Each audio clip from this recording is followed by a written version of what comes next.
giving us this beautiful day that we can come and worship you. I pray that as we go throughout the rest of the day, that you will guide and protect us. I pray that the guest speaker and the other persons who will present to us, I pray that we'll learn something from them and we can share it with our friends and whoever we come in contact with. Bless everyone who is here, dear Lord, and just be with us throughout the rest of the day. In Jesus' name I pray. Amen. Our Father, hallowed be thy name, thy kingdom come, thy will be done on earth as it is in heaven. Give us this day our daily bread, and forgive us our trespasses, as we forgive those who trespass against us. And lead us not into temptation, but deliver us from evil. For thine is the kingdom, the power, and the glory, forever and ever. Amen. You may be seated.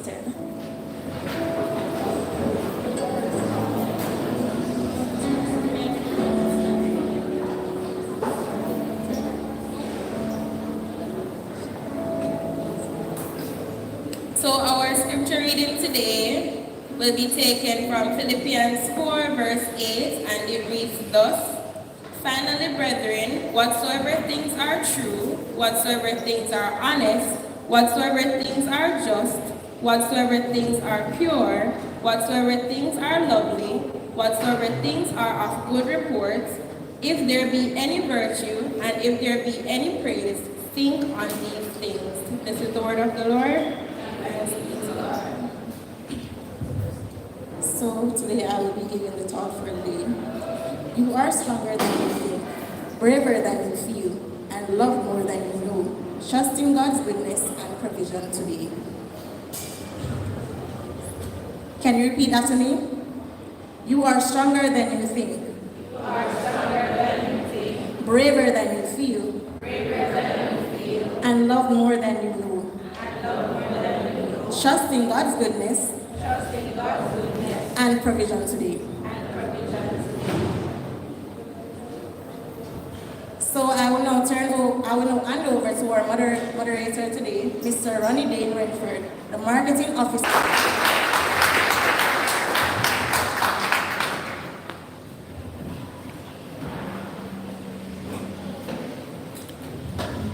Thank you, everyone. Thank you for having us here, and good morning, my case family. Today, the credit union, through Portland Credit Union and Next Gen Change Makers, we are here to host our Road and Public Safety Forum. We are in partnership with the Island Traffic Authority, the Jamaica Fire Brigade, the Jamaica Constabulary Force, and Kona Caribbean Insurance Company. So today we want to educate you about proper road use, as you will be are already the drivers on the roadways or the persons who would have been riding motorcycles on our roadways presently.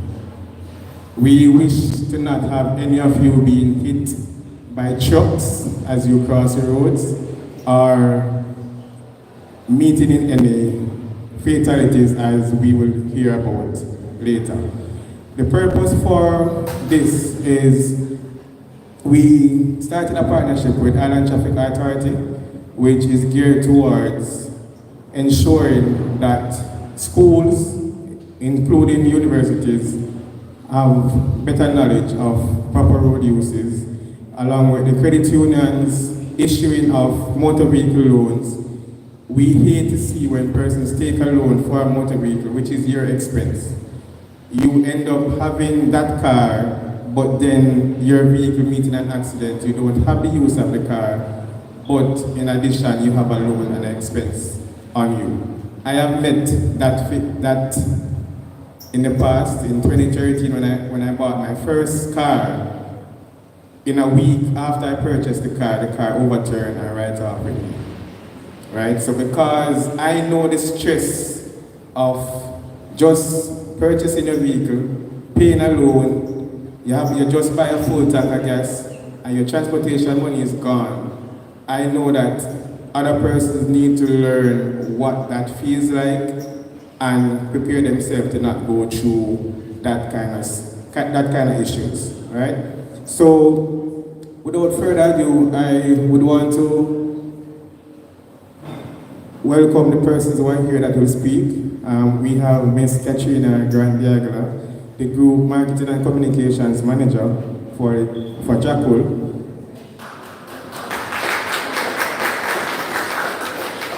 We have Mr. Dante from Island Traffic Authority, Mr. Horn, who will be speaking from the Jamaica Fire Brigade, Mr. Anthony Morrison, representing the Portland Cooperative Credit Union, Ms. Next Gen Sherry Brown, who represents JTA Cooperative, and Abigail, who's from Kona Caribbean. And I myself, Randy Renford, who is currently the president of Next Gen Changemakers and the marketing officer for Portland Credit Union. So I'm inviting Mr. Morrison to address you from the Portland Credit Union, and then we turn over to Ms. Grant-Diagla, who will run this program moving forward. Mr. Morrison.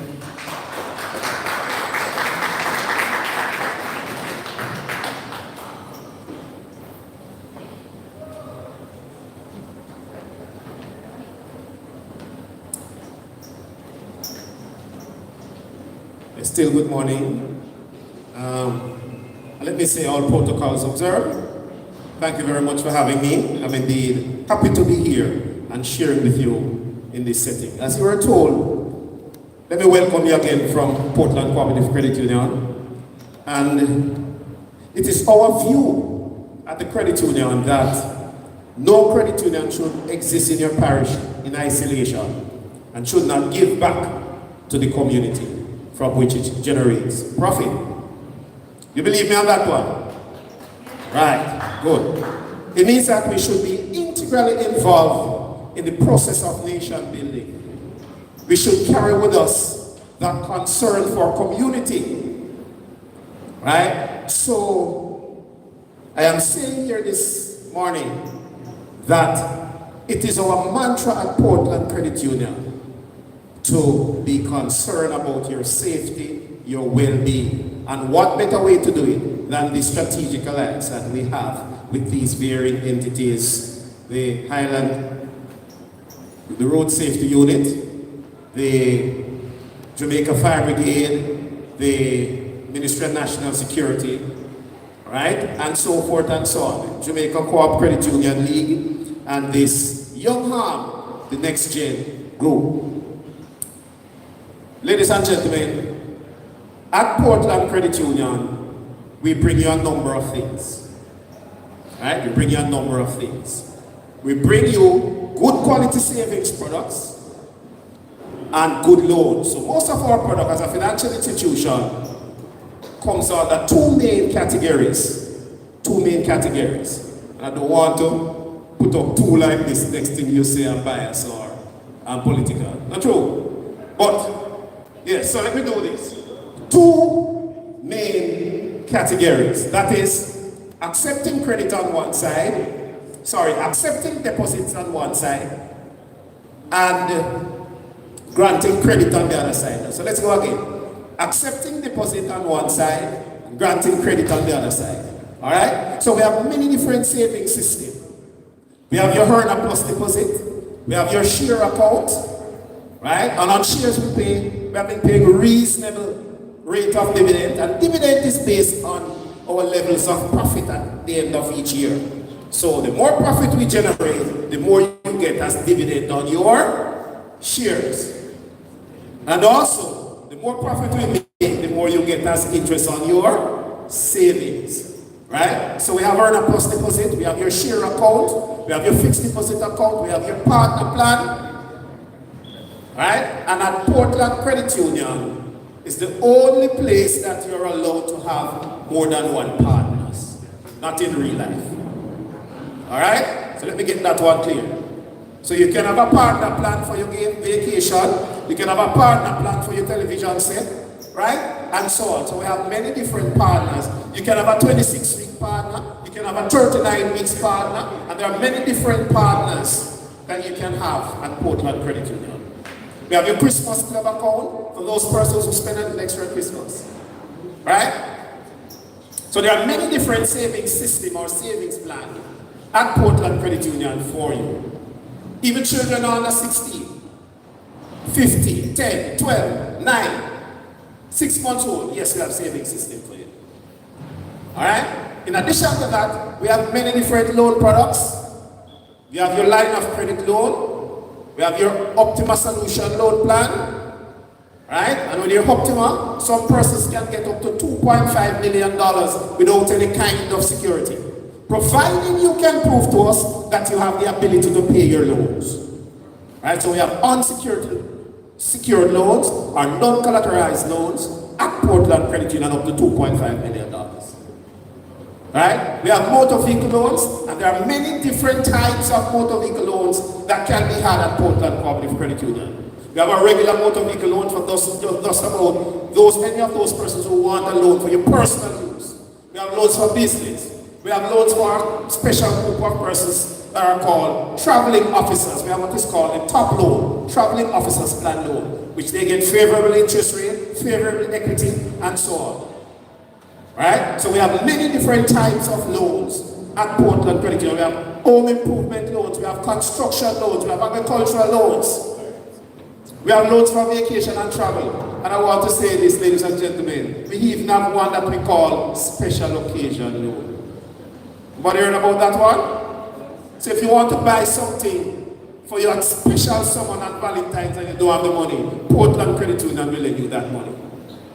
You see how important we are? Yes. So we have many different types of loans at Portland Credit Union. And at Portland Credit Union, you can have multiple loans going at the same time. Right? Now I want to bring your attention also to the fact that when you go to borrow a loan, you must pay attention to the interest that is applied. You need to take note also whether it is a fixed interest rate or variable interest rate that will be applied to you. And you need to pay attention also to if there is any penalty for early closure on your loan. So you need to bear that in mind.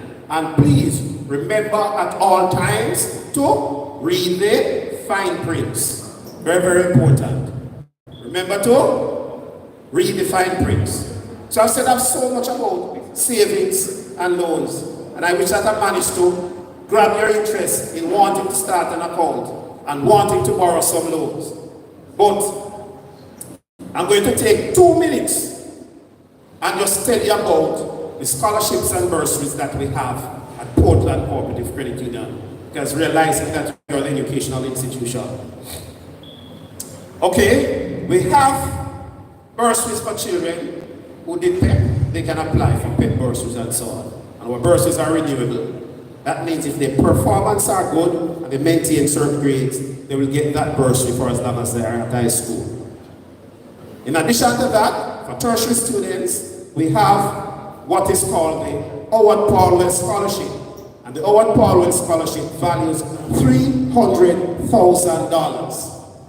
Right? And if you are selected for that, the credit union will give you $100,000 each year for 3 years. Each year, we have 3 persons benefiting from the Howard Paulwell Scholarship. In addition to that, ladies and gentlemen, we also have all the students who would have applied for the Howard Paulwell Scholarship and were not successful.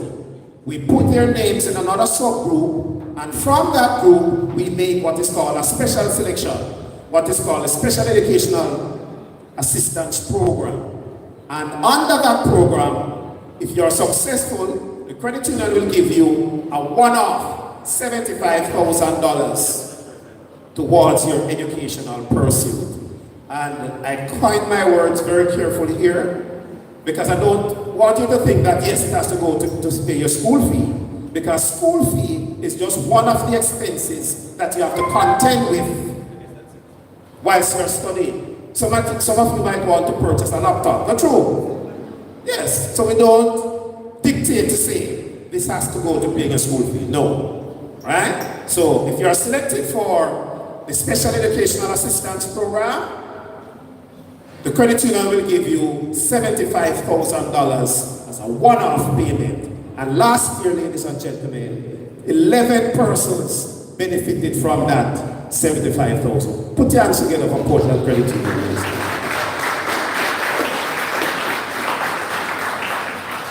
In addition to that, and in wrapping up, we have also the pre-college, pre-university program.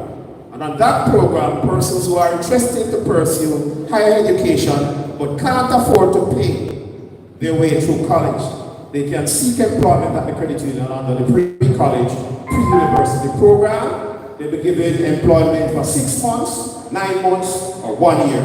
And from their salary, we encourage them to save towards their college or their tertiary education.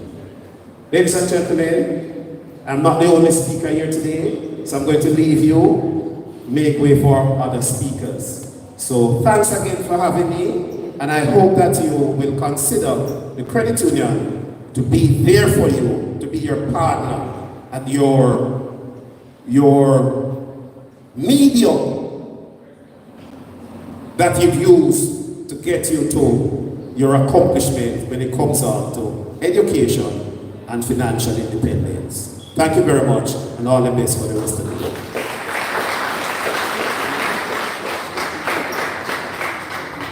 Thank you, Mr. Morrison. And as we move into today's activities, we invite Mr. Dante Matthews, the Manager of Corporate Communication and Education for the Island Traffic Authority, to do his presentation.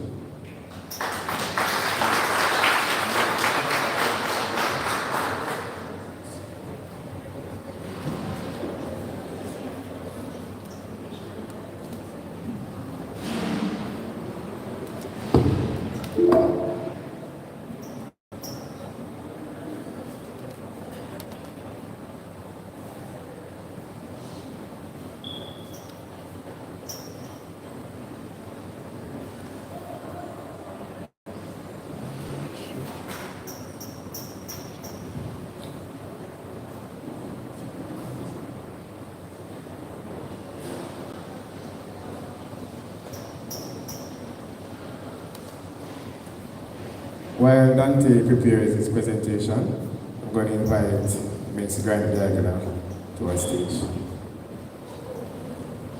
Good morning, good morning, good morning. No. It's not gonna work. Stand up, stand up. Yes. I see your face just now. Stand up. Good morning, Case. Now you have to give us that cool, nice Portland energy and that welcome. I'm Katrina Grant Aguilar, as was mentioned earlier, Group Marketing and Communications Manager, right? And also, I must tell you that I am proud to be what we call an advisor. I'm an advisor to the youth board or the youth arm of the credit union movement. I'm proud to be here with you today. I'm excited about this initiative, and I must tell you that we don't want you to just sit down and wonder to yourself, I see the bubbles popping up at you. You know when you watch cartoon and the bubble pop up, I see some people that say, why am I here? What are we doing here? But your safety is very important. And who know the song will say, one life to live, so men just go hard. You know the song there? Tomorrow no promise, so men not stay on me hard. You know the song?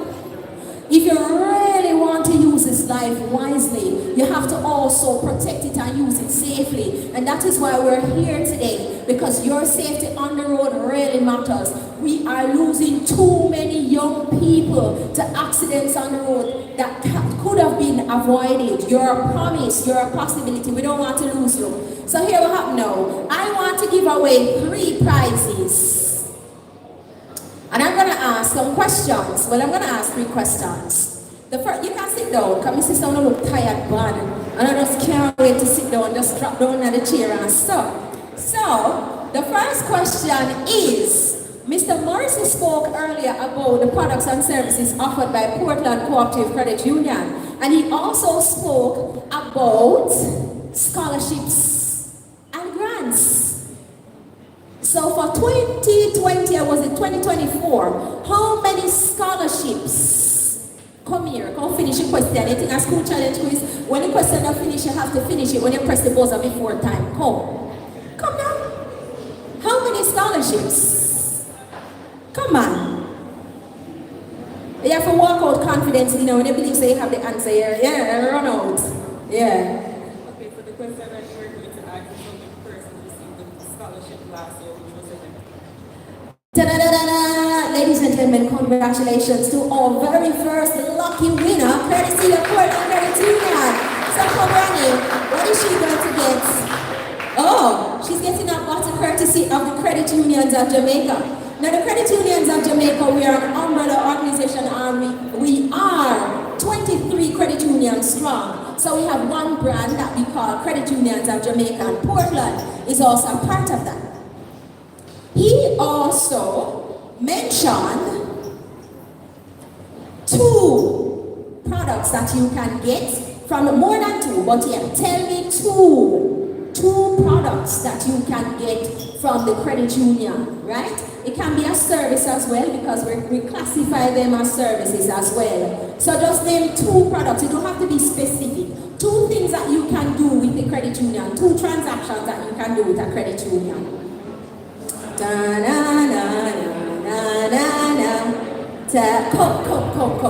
Love to any man them step out and run out, you know, because that one of the road love, you know, and I love skate on the toll. We don't like that, okay? Because right now man short, especially good men in Jamaica are short, and some of them are going in traffic accidents. So tell me. All right, so we have another lucky winner, deposits and credit, and coming up to make this presentation is Next Gen Sherry Gabriel, and Sherry Gay will make this presentation on behalf of Turn On the Brand Man. You know what things that you have to say? Yeah.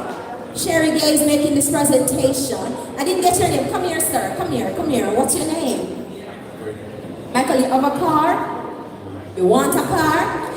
Where are you going to get it? All right, don't say another word. Go, Michael. Okay, so the final question for you, courtesy of the Credit Union. We have a presenter who is waiting to go, and we must tell you that we are very grateful for this partnership. You're doing an amazing job, and we really hope that people take, as my granddad said, we hope to take it because the thing that it's sticky out there. I was driving through the junction, coming here to Case, and I tell you, I don't know where this car man come from, and decided to overtake a whole line of traffic, and I have to stand up in my spirit and say, not today. You understand? Because you not take out my 3 points. And me have to come a case. So me have to go so and go so. You understand? I kind of box it on the soft shoulder and so on. Because I kind of know how to use the road. But I want to learn more. So if you can tell me his name. Jesus, come my darling. Come out. I want you to run out and tell me what's his name. The position I won't ask you, but I'll ask you his name. Walk up confident and bold, my darling. You're going to tell me your name and something. Your contestant number how much? Yeah, what's your name? My name is Kiara Campbell, Kiara Campbell, what are you studying? bachelor's in animal science. Animal sciences. So, what is the name of our presenter? So the name of our presenter is Mr. Dante Matthews, and he's the education and information. Don't worry yourself, you get promotion and in positional change. So don't worry about that, we have a prize just for you. Come on, my darling, representing Kuna. Come and make this presentation. Wanna give it up for her? Yes, thank you so much. We're gonna keep the energy alive in here. We're not gonna die in our seats. You hear me? We're here to talk about road safety, but we're not going to sleep and dead out in a chair because we want you to be engaged, and we're going to have some more questions and answers. We want to hear your answers. So now I turn over. You ready, speaker? We're going to turn over. What's his name? I know it's not grade 1, but you can still answer together. What's his name? Some people just have their mouth and move on, no one word not come out. Dante Matthews, now we turn over to our presenter. Give him a warm welcome. No, hold on. Don't say nothing yet. In case you never know, we want some more energy. Make him welcome! Over to you. Thank you very much. Alright. Okay, so I go on. You know good? Alright, so we're going to talk about some very important topics today. Road safety, road code, and I know some people want to find out how we can get your learner's permit. We're going to talk to you about that as well. Road safety is a very important topic because we have lost too many lives on our roadways. Last year we lost 365 lives on our roadways. And how many days are in a year? And in a leap year, right. So, we would have lost young people, old people, would have lost babies, fathers. The males are accounting for the highest number of fatalities over the years. And we're talking about 88% of the fatalities, 89, close to 90%, right? In one case, I remember in 2023, we lost 425, and out of the 425 lives, in general, out of the 425 lives that were lost, 380 something were males. So it means we're losing fathers, we're losing brothers, we're losing husbands. I heard, remember the name Aguilar? Yes, Miss Aguilar mentioned that we're short on men because a lot of the males are dying. And when we look at the main causes of a lot of our fatalities, you know what they are? Speeding with no regards to conditions. It means whether it rains, whether the sun is shining, whether there's a pothole, whether there is oil on the road, no matter what, people are speeding. The next cause, pedestrians walking out or standing in the middle of the road. We have this thing in Jamaica where we step out into the roadway and we cuss the driver and say, lick with your body. Right? Right? Lick with your body. Or you look on the driver, hopefully the speed will come up soon. We have some videos to show. Right? Lick with your body.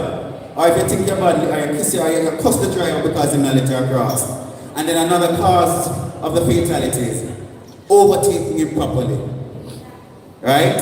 So, before I even say, what's the difference between the broken and the unbroken white line? Who can tell me? You want to go? Alright. It's going to be an interactive session, right? The difference between the broken and the unbroken white lines. And there's a gift too.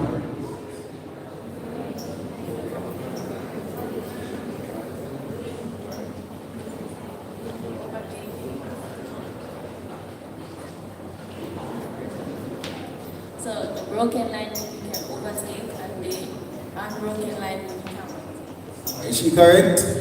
Yes.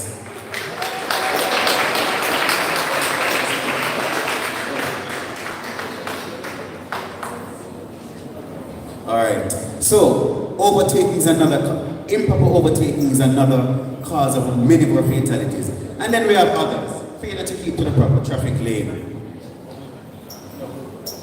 Failure to keep to the proper traffic lane, right? We also have persons not wearing seatbelt. We have persons turning to the right without due care. These are some of the main causes of our fatalities. And so we want to ensure that you understand how to use the road safe. So far for this year, we're over 70 lives lost.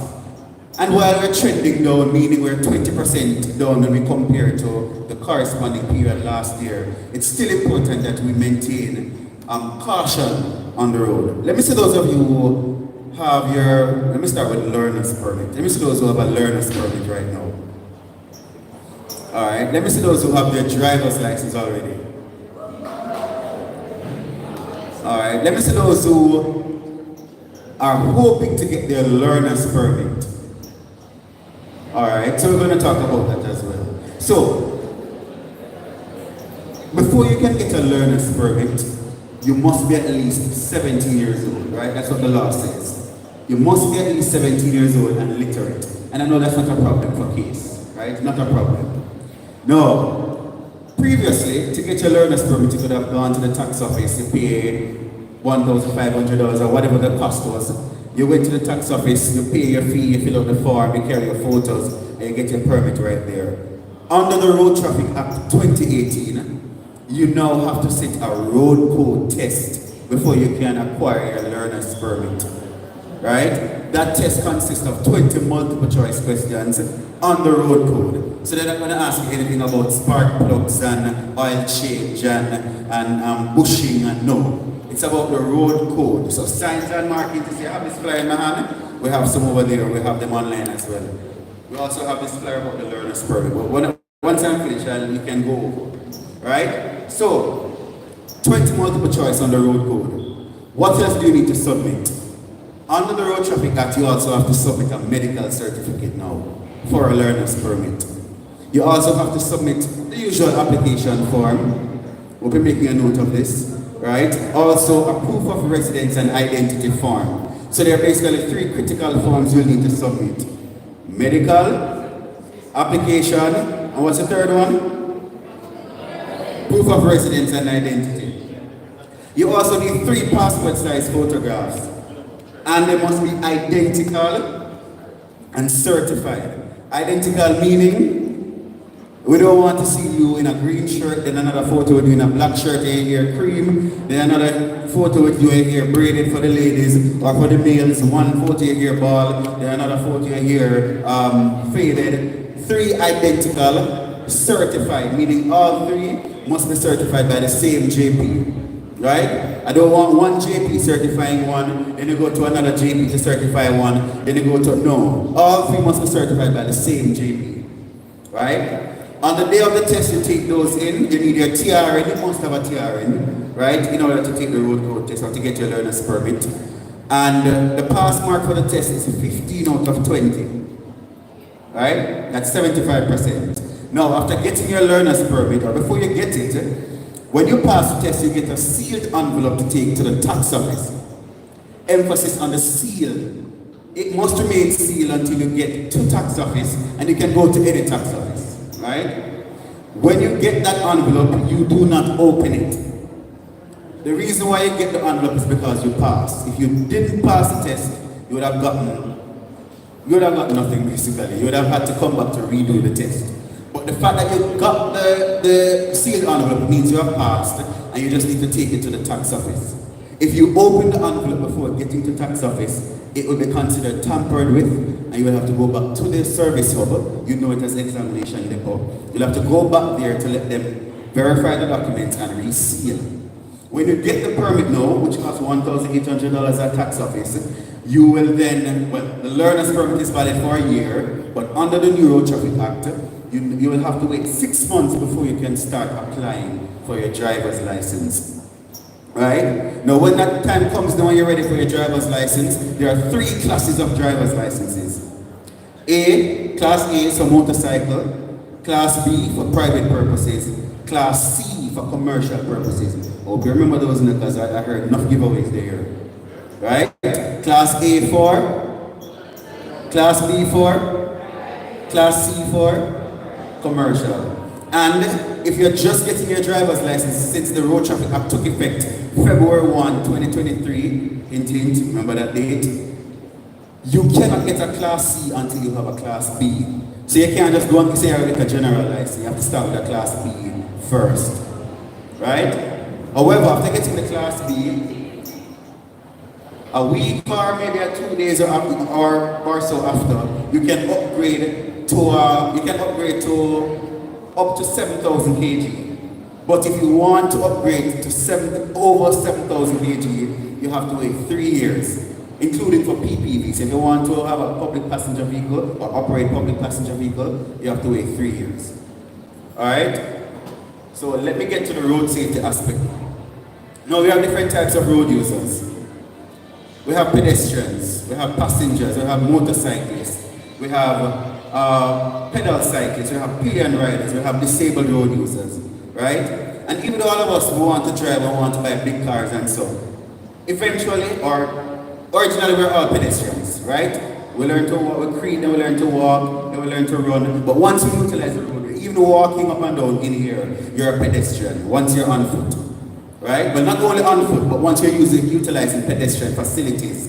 Because persons who are in wheelchairs and strollers, they're also pedestrians because they utilize pedestrian facilities. What are pedestrian facilities? Who can give me one? The pedestrian crossing, what else? Huh? The sidewalk, guardrails, those are pedestrian facilities. Alright?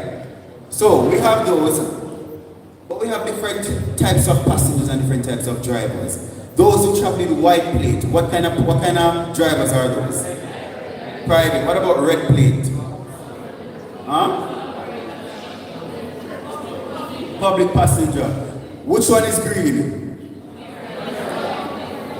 Which one is blue? Dealer plates, demonstration plates. Which one is yellow? Government, right? So we have different types of drivers, and same with the passengers. Because if they're traveling those vehicles, they will take the name of that type of driver. So if you're a passenger in a government vehicle, you're a government motor vehicle passenger. Same thing with the private and the public and the commercial.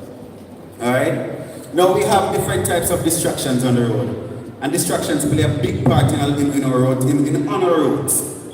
Right? Name a distraction. The phone. And that's a ticketable offense too. Right? So the phone is a distraction. Eating is a distraction. Applying makeup for the females, that's a distraction. Right? Engrossed in a conversation. And nothing is wrong with having a conversation, but sometimes you're having a conversation, and you know Jamaicans are extra. So you're having a conversation and it's funny, and you have to hit the person, and you have to move up all over the place in order to tell the joke, right?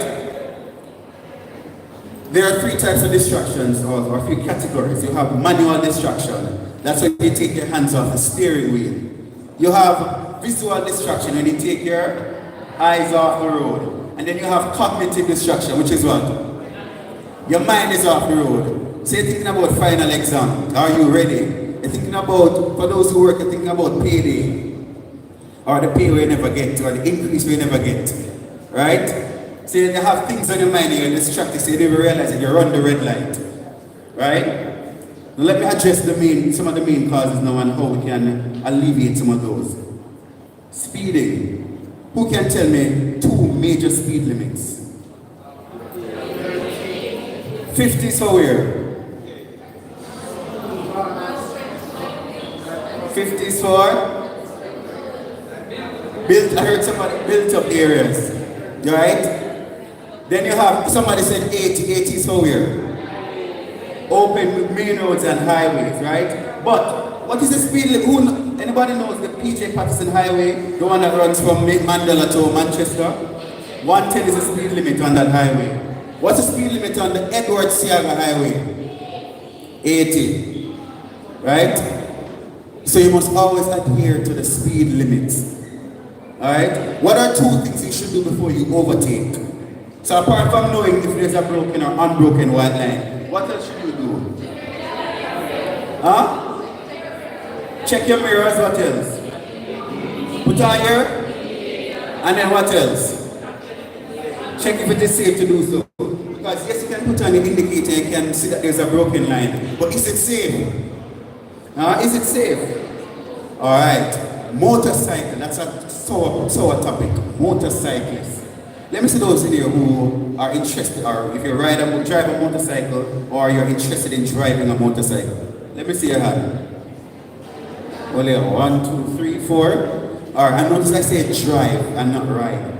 Why do we say drive when we talk about motorcycles? Because what? Engine. It's a vehicle. So you drive a vehicle. But you ride a non-motorized vehicle like a bicycle. Right?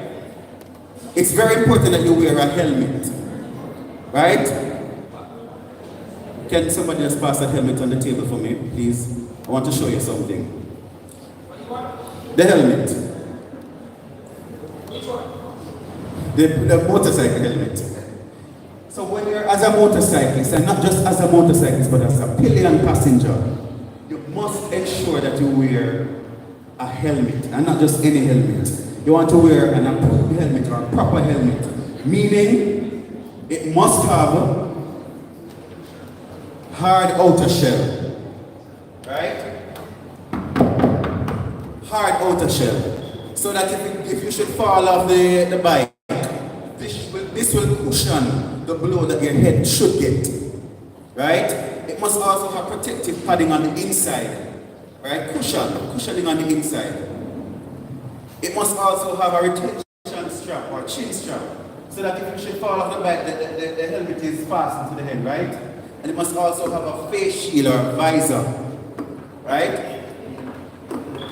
And it must also be the proper size. Proper size meaning if your head big, you cannot wear a small helmet. This is what size helmet this is.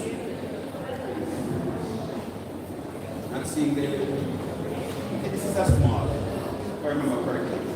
Right? So you wear the proper helmet because you don't want it to be uncomfortable. Right? You don't want it to be too uncomfortable. Alright? What is it? Yes, this can't fit me. Alright, so I need the proper size. Right? Because I must be able to strap the helmet on. What other gear should you wear as a motorcyclist or a pillion? Knee pads, what else? Shoulder pad, what else? Elbow pad, what else? I heard somebody say shoes. What kind of shoes? Proper footwear such as what? Slippers? Huh? Suit shoes, hard boots, right? What about gloves? Huh? Goggles, right? Or safety glasses, right? And some people wear body armor, long sleeve. Don't bother with no slippers riding and no shorts riding. Right? No shorts riding, no slippers riding. Because when you fall off on that bike, your skin is gonna rub on the asphalt. And we had some graphic photos that we wanted to show you, I'm telling you.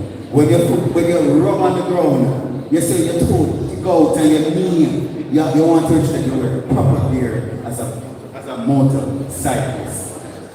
Alright?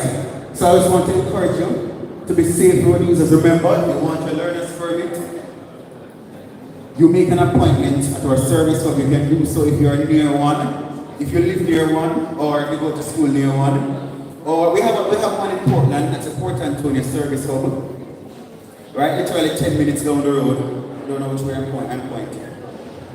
Right? 10 minutes down the road, you make an appointment there. In some cases, you can even get a walk-in if you're ready.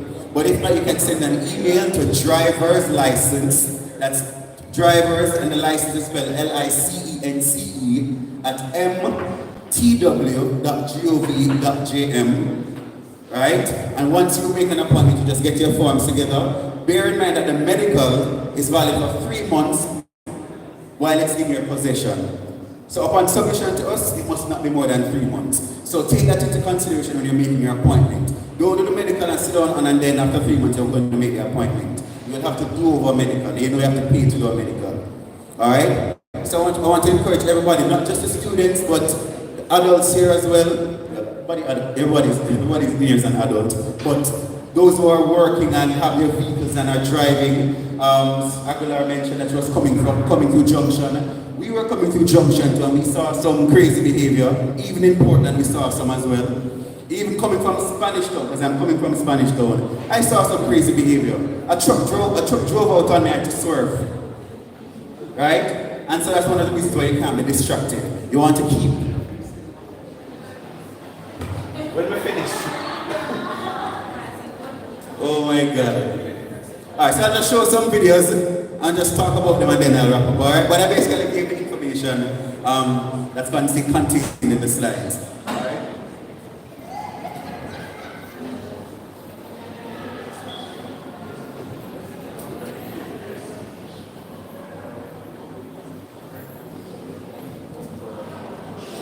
Alright, so this is a video that shows how some people cross the road. Just want you to take a look at it.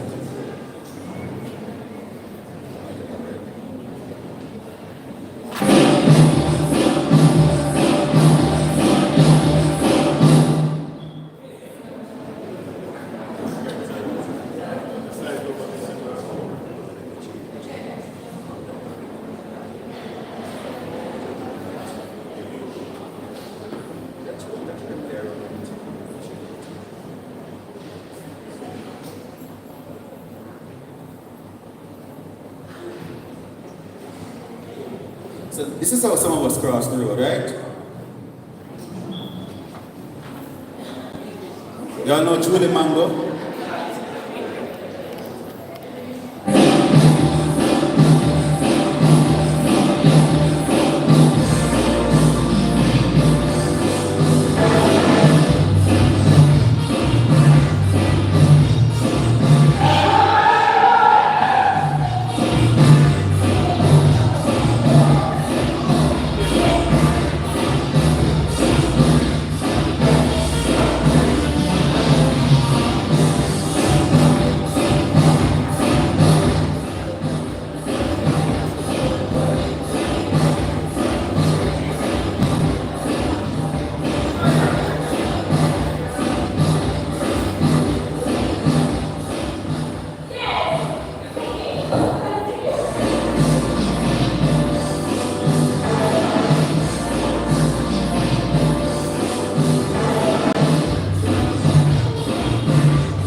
You have the timid.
Distracted walking now. What happens when you walk while you're distracted?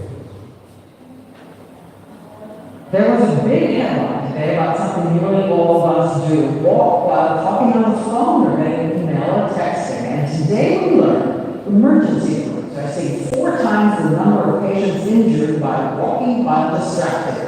ABC Lindsay Davis took a walk to tell us how bad it's getting out there. Watch as listener so consumed by his cell phone conversation ends up head or heels on the train tracks. Look at that again as he takes talking on his cell phone one step too far. He wasn't hurt, but he just mindful of how society's romance with smartphones is causing many to flirt with disaster. Walking into walls, this one plunged 20 feet into a sinkhole. In the past 7 years, And then remember I spoke to you about the 3 collisions in a crash. So look at, I didn't mention the 3 collisions, I mentioned the 3 distractions. So the 3 collisions in a crash, you have the vehicle collision, that's when the vehicle collides with another vehicle, the light post, the wall, something external. Then you have the human collision when the occupants inside the vehicle collide with each other, or they collide with the dashboard, the windscreen, the headrest, the window, and then you have the internal collision when the organs are involved. And that's what sometimes causes the death, because maybe you have an underlying illness, and then you have rib cage being ruptured and bones break and brain damage. All right?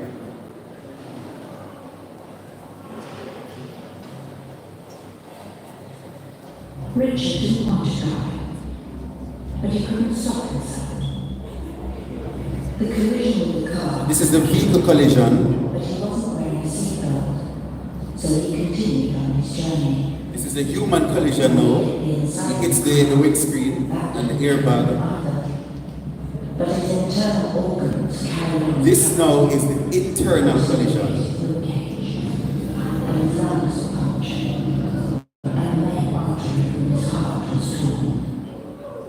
And that's what killed Richard. Alright? So, I wish I could play all of them, but I can't because I have to give the other presenters their opportunity. So I just want to encourage everybody to be safe on the road. Remember, Road safety begins with you. When you're behind the wheel, or even when you're learning to drive, when you're walking on the road, it's your responsibility to ensure that you get to your destination safely and return home safely. I encourage you to stay alive in 2025. Thank you.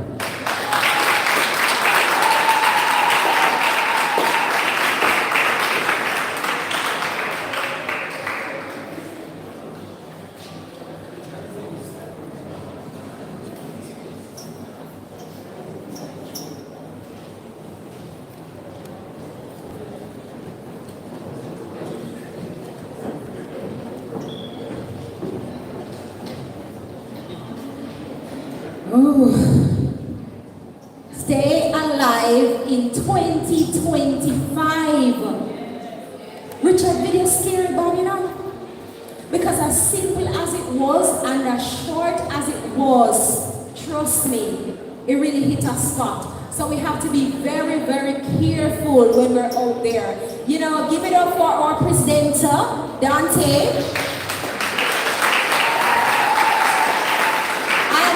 I really want to say that education, information is very important. So I really love the efforts of the Island Traffic Authority. Just continue doing this great job because trust me, education overall and information can never be too much. And especially when you use graphics. Because I know when you were presenting earlier, they were listening, but trust me, when poor Richard had his whole life ahead of him, and just one accident and boops. You know, this one phone call, it take poor thing.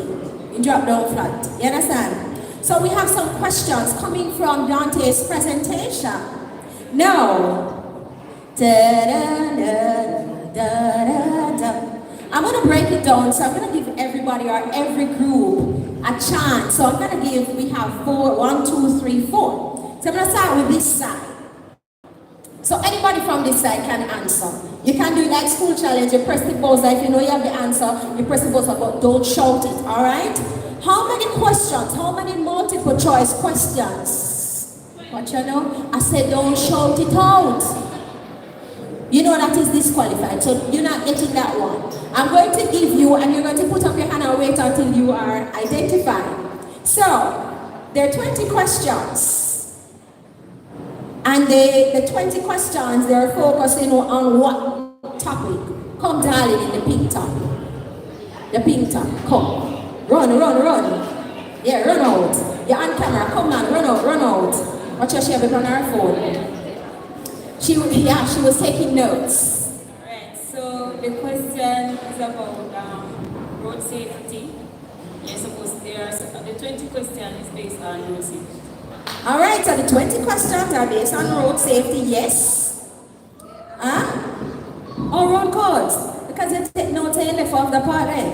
But we're going to give her a water bottle to ensure that when she's taking notes, she is hydrated, courtesy of the Credit Unions of Jamaica, or we have something here.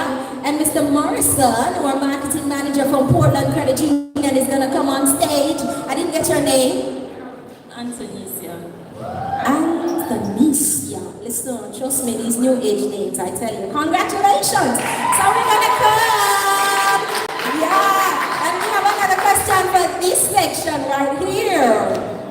So, how many pictures? Come, darling.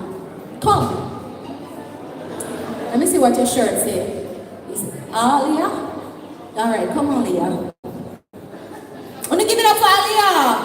I know that's not her name, it's on your shirt. But yes. So you're gonna come, you're gonna introduce yourself, and you're going to finish your question. My name is Ashley Johnson. The question is, we need 3 passport size pictures. Give us another tip. So 3 pictures, and they must what? Be stamped by the same JP, and also they should be the same clothes and hair. Alright, they must be identical. And Dante will make this presentation. Dante from Island Traffic will make this presentation. Alright, so Dante is in corporate communications. So thank you so much. And we're going to move to the 3rd section. And here goes. Name 3 types road users. Come, my dear. Hold, no, it's a gentleman first. You hear?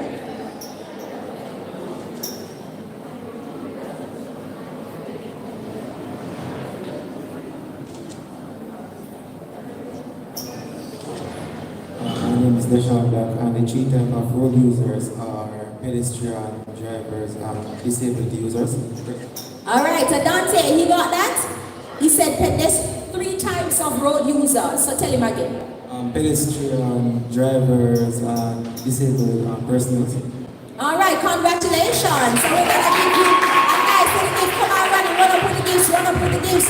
I was told that persons in the audience that you had questions for Dante quickly, but we're gonna take the 4th group here, and then we take a few questions, maybe 3 questions for Dante. Congrats. So now is your chance to enter the chats. Get your 1 point because right now everybody tied. You understand? So listen out. Hey, what is the pass mark? Jesus. No, all right, since you answer already, come darling in the yellow, the mustard top. No, hold on. I'm gonna take her. I can't share the bottle. Come. I'm just kidding. Come on. Come on stage. And then officer, I didn't get your name. You're from what? Fire? All right, so come. What's the answer? You must get 15 out of 20, which is 75%. Ladies and gentlemen, and now we are all tied because each side you're on 1 point each. Congratulations. And your name, sir? Corporal McPherson, Corporal McPherson, and you're from? Jamaica Fire Brigade. Jamaica Fire Brigade. Yes. And when we see the fire brigade, we get afraid because me no want to lose my house and me no want no accident on the road. You understand? And sometimes we all know. Sometimes when they come in and the traffic, I am here. Wah wah wah wah wah. Sometimes there's a fire, and sometimes there's just traffic. Right, sir? We know how it goes sometimes, but you know. So I heard you had questions. Anybody? We'll take 2 questions to start. Come. The question is for Dante, right? Alright, because I have no experience on the road traffic side of life. But come. Since you seem very excited to drive, because I realized when you was asking about who have learners and who want learners, you put up your hand. You don't have any. Alright, go ahead. Alright, so Mr. Matthews, the question is for you. I want you to explain what it means when an unbroken and a broken line are parallel to each other. What does that mean? I did ask them because that was actually in the PowerPoint that I wanted to show. So when you see the broken and the unbroken at the same time, parallel, the side where the broken line is on, vehicles in that lane may overtake once it is safe to do so. The side where the unbroken line is on, vehicles should not overtake any at all because you cannot overtake at an unbroken white line. So the side where the broken is on, you can overtake once it's safe to do so, and you will do the proper maneuvers, such as checking your mirror, putting on the indicator, ensuring it is safe. Alright? Any other questions from you? Alright, don't leave. Alright, so we have a special, who will make the presentation? Alright, come on stage. I need your proper title now, and I just got Trevor Moore, but I know how it is, so you have to tell me if it's spec or what, or respect or inspect. I don't know, tell me. Any spec.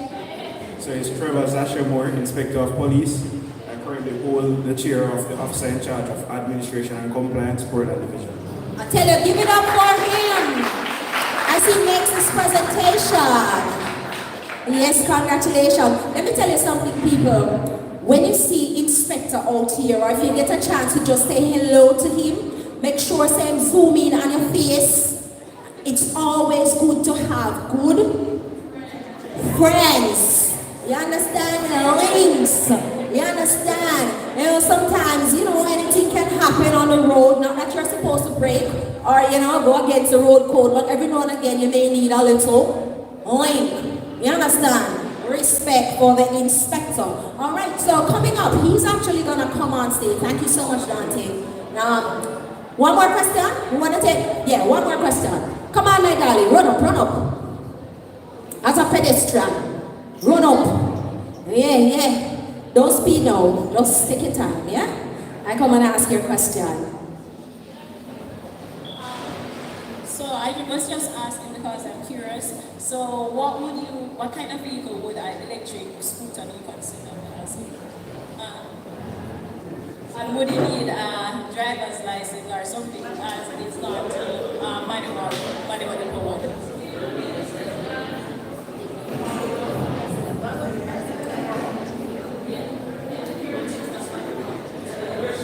That's a very good. Oh, you didn't hear the question. We're just asking what type of vehicle would electric scooters be classified as, and would you need a driver's license? I don't know if the police can help with this one. Inspector of Police, they can help with this one. She's asking what type of vehicle would an electric scooter be classified as? Electric scooter. It's not classified. So it's just like a cycle, like a pedal cycle. So you don't need a driver's license for that. Yeah, but you still need to follow proper road use. Yeah. So you should not be in the middle of the road. You should ensure that you wear your protective gear as well and do not ride that scooter this while distracted. All right, thank you so much.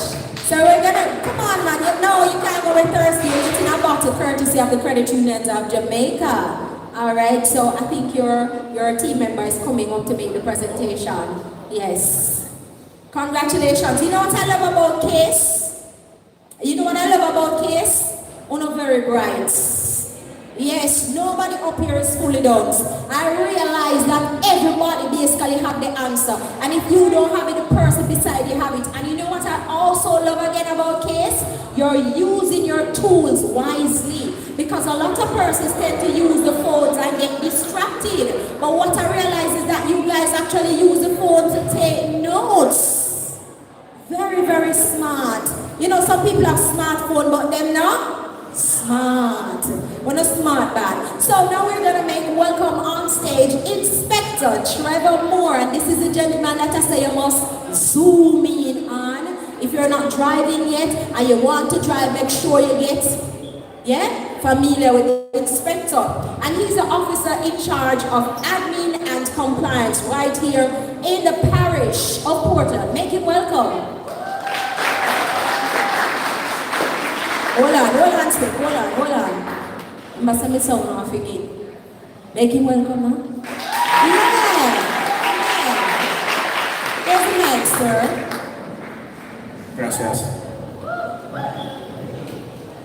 Here is good.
Buenos tardes, los estudiantes. Spanish is right? I'm not from Cuba, actually. Good afternoon, everyone. So earlier I was introduced in terms of my formal job title, but the most important thing was left out. So one of the things that you need to do, outside of the fact that I'm a police officer, I'm a proud cooperator, I see my credit union people big up.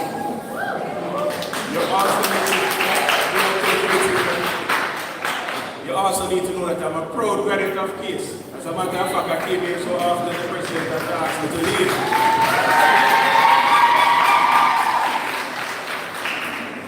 So a lot of us might have the privilege of entering the walls of this illustrious institution. And usually when we're here, we have a lot of concerns. So sometimes we don't get the chicken the way we want. Sometimes you have to get up a little bit earlier to go to the farm. Or you might have that one miserable lecturer. We all had it. But one of the things that you'll find out, or you will find out after you leave, is that after you leave, so I left and I went to UA and some other places. So one of the things that you'll find out is that there is no place like Case. So, big up yourself, Case family. Alright, so this afternoon we're going to look at possibly the heavier side of road safety.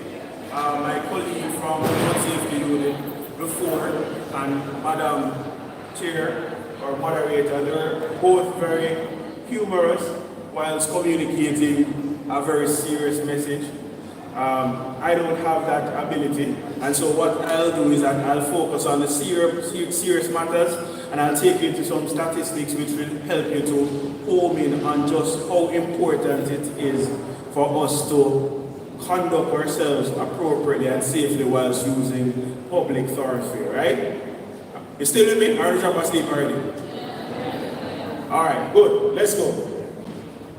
Alright, so as part of the presentation, we're going to look at a few areas. We just went through and we'll go into the introduction. We'll also look at some statistics nationally, which is, what exists in terms of motor vehicle collisions and road safety nationally. I suspect my predecessor in terms of the presenter before might have gone into a lot of that, including some very humorous videos, which I don't have, right? We'll also look at the micro, so we'll look at the statistics in terms of what exists in Portland, because Case is important, and so it's very important for us to know what exists here. We'll look at strategies that we can all look at, you and I, to improve road safety in Jamaica. We'll look at how the police seeks to exercise, and this is the word I don't like to use, but unfortunately sometimes we have to, the enforcement aspect, so how we enforce compliance with the Road Traffic Act and road traffic regulation, among others. We'll look at enforcement through road policing activities, which is the particular activities that we'll get into, and then we'll move quickly into the summary. So this will be breezy. Alright, so my computer is small, so the monitor will guide us. So over the past 2 years, so we're keeping it short, that's 2023, 2024, because we're still actively in 2025. Jamaica has seen 425 and 364 road fatalities respectively. That's for each year. And just to make it easy, I tell you I'm a stats man. Well, accounts was my area of studies here. So that's approximately 1 road fatality daily. So for every day that you get up, somebody dies on the road in Jamaica over the last 2 years.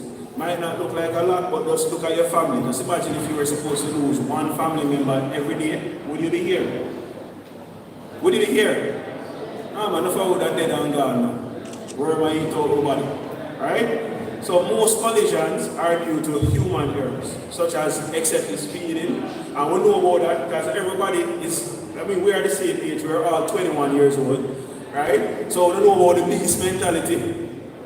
But I don't know what the beast. If you have a beast, you can't escape from the toll. Not true? No, that's not. Hold on. Case family don't know about beast. Alright, right. So we know about beast. So we Mark X, with BMWs, etc. Everything that goes boom, pop, pop, pop, and travels well over 150 kilometers per hour. Right? That's the beast mentality. We know about the overtaking. So sometimes you travel along the roadway and you say, your driver say, you're going to put it on him and him overtake all 3, 4, 5 vehicles and him dip in on the last one and I can't, and everybody have to brake and take gully. And we say, yeah, shutter driver. But one thing we have to remember, while shutter drivers are synonymous with shots. Shots kill. So the shutter drivers have the same impact in terms of our lives and our safety. The most vulnerable road users we have found out based on our analysis are 1, the motorcyclists. And unfortunately, when you crash off a young, you just can't live. I don't know why. But once you crash off a young, whether you're the driver or the pillion, most times you succumb to those fatalities. We have the pedestrian, which are those persons I'm sure that was explained before. You know, you walk along the roadway, and as we saw in one of the last videos, that one of the biggest contributors that the pedestrian in many cases are distracted. In many cases, I don't have mine because I have a banger phone, so I didn't take it because that's an iPhone or a S23 something. iPhone? Oh, okay, right? So I didn't take my banger because I know how the thing up, right? So a lot of times we're distracted by phones, among other things. We also find that the private motor car driver, when we say private motor car driver, I want you to know that this also includes a very popular category of operators on the road, which we call the robot one. You know the one that with the white plate that carry you and put 5 on the front, 10 in the back and 15 in the trunk like Magic School Bus? We don't know them. Yeah, and every road straight, even when it's filled with corners and potholes. Right. So unfortunately, that category of road users also make up a significant percentage of the persons who are involved in fatal motor vehicle collisions. So by our stats, we estimate that approximately 85 to 90. So you want me to break it down? Basically, 9 out of every 10 persons who die are males in terms of motor vehicle collisions. So if there are approximately, let's do a rough check, 20 per aisle, we have 4 aisles at 80. And if this was a 50-50 group, it means that if 90% of the males in here die, you probably have about 5 aisles or 4 points up. So it helps you to grasp the true gravity of just how impactful fatal collisions are. So you see why we're losing our young men. And unfortunately, those males who are not as forward thinking, them seem to hard for them. So it's the more progressive young men, those who want to be gainfully employed, those who are studying, who seem to be the ones who in many cases succumb to injuries sustained from motor vehicle collisions. When we look at the national statistics, in 2023, Jamaica recorded, as I said, 384. And the 2024, sorry, and the previous year we had 425. So we see where the efforts of the various stakeholder groups acting through sensitization sessions like this. You see where it's bearing fruit, but we're still losing approximately 1 person per year to motor vehicle collisions. In 2024, we had 350 motor vehicle collisions, which resulted in 365 road fatalities. So the collision is the amount of time the vehicle hit up, and then the fatality is the number of persons who die as a result of that or those collisions. So we're taking it home more. So we import that, right? Everybody drop asleep. Hello, I need to be giving away gifts. Where's my gift? Run in. I need gifts. Because everybody falling asleep. They're here. Alright, good. So we'll be throwing out, and you see, because I'm a police officer, I don't only give out bottles, I give out cash. Right? Yeah, because my commissioner said police must post it. So if you can't answer my questions, you can't give out the cash. And when you get the cash, I want you to take it and launch it in any credit union island-wide. Right? Alright, so we're now looking at Portland, and you can see the breakout of in terms of collisions and the number of fatalities or deaths that we have. So we see in 2023 we had 9 collisions and we had 10 fatalities. And then in 2024, which is last year, we had 10 collisions with 12 fatalities. In Portland, like I guess with crime up to last year, we are at the lower end of the spectrum, which shows that our citizens for the most part are more compliant than possibly persons in other spaces. On the board, we have the particulars and the location where we had the fatalities. So everybody knows Falling Road. We have Hip Street, Falling Over. Yeah. We don't come from Portland, that's all. Alright, you need to get that tour. I'm going to ask the president to give you a tour. Alright, we have Allen Avenue, that's where we have Carter Park, the football field. Somerset, everybody knows Somerset Falls. We don't know Somerset Falls, people? Okay. West Street, which is the main street that takes you into Port Antonio, Ferry Hill, Woodstock is in Buffalo, etc., etc. But when we look at the locations that we have the road fatalities and then we break them out in terms of, we break done the breakout in terms of the police stations in Portland. So Portland is serviced by 9 police locations as illustrated on the board. So Portland town is the area that services the capital, the town right there. And you realize that, and this is in terms of motor vehicle collisions now. So you realize that a significant number of the motor vehicle collisions that we have is in the Portland town space, are those areas which are policed by Portland. Oak Bay, which is where you have Somerset Falls, and 30. Orange Bay is a little further, a small community. There's at least one individual here that should know that space well. We only had 30 motor vehicle collisions, even though cement trucks don't seem to negotiate the corners in that particular neighborhood very well. Sansan, so when you get very wealthy, like Beachin and others, that's where you buy your property in Sansan. We had 12 collisions. Castle, which is the area that services Boston. Bostonger had 2. Manchester is further east, and then we have Milbank, which is in the interior. Oh, and Spring Hill is also in the interior. Notice the both areas, both Spring Hill and Milbank, which is in the interior of the parish, had 0 and 2 motor vehicle collisions, respectively. Alright, so we see the figures for the year overall in terms of 180 collisions across the parish.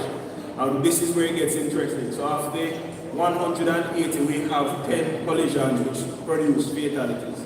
And if you do the math, which you see below, it's about 7.2%.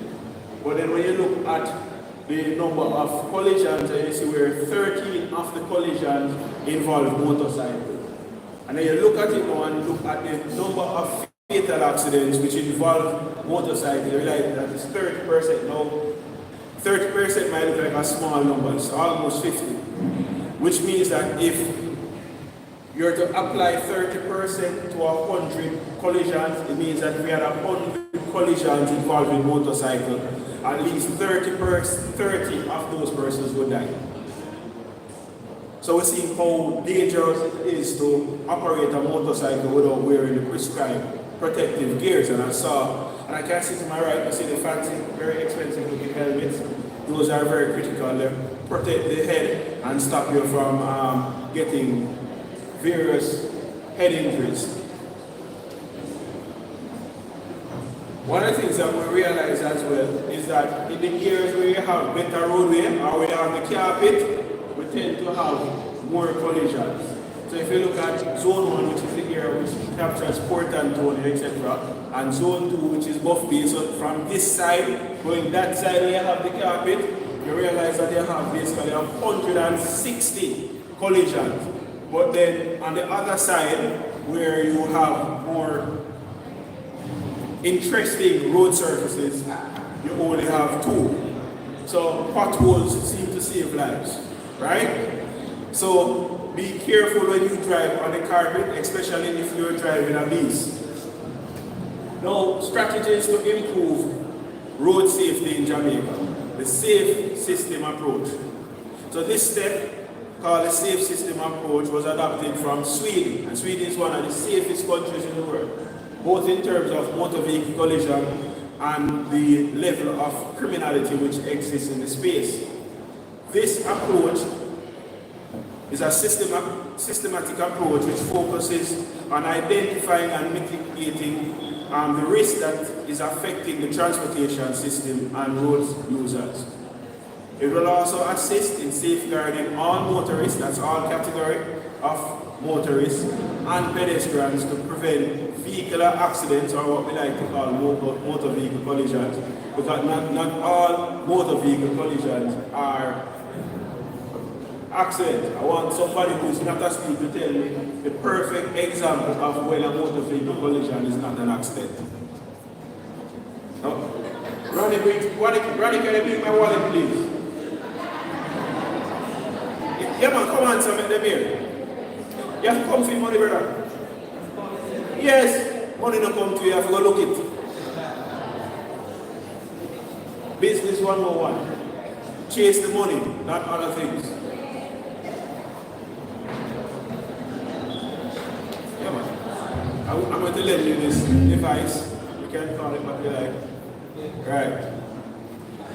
They kind of vertically challenged. Everyone says vertically challenged. All right. Speak on to the mission. So, good afternoon, everyone. So, one of the perfect example of. Yes. What an example of when you can have a motor vehicle collision, which is not deemed as an accident. So, yes, one of the perfect example of a motor vehicle collision that's not an accident is like an insurance fraud or an intentional hit and run. So he got the first answer, he got it right. And you know, I'm only something a joke. Yeah, so stand by. Money is coming. It's been wired. Courtesy of one of the credit unions of Jamaica. Alright, so the first one is an excellent answer. My bad. Front. Yes. Alright, but a hit and run can be an accident. So I can be driving and I did not have an intention to hit another vehicle or an individual. But I hit you, the joke, whether distracted or otherwise. Start taking me. Yeah. Right. Yes. How would I feel like a million I get you? $2,000 I get. Right. So, but because of the collision, there is a thing that we refer to as flight or fright, or fight or fight. So because of the flight which was triggered, you take away yourself. No, so because you take away your body doesn't mean that the collision was intentional. But then you can also have different forms of vehicular homicide. So for example, let me look.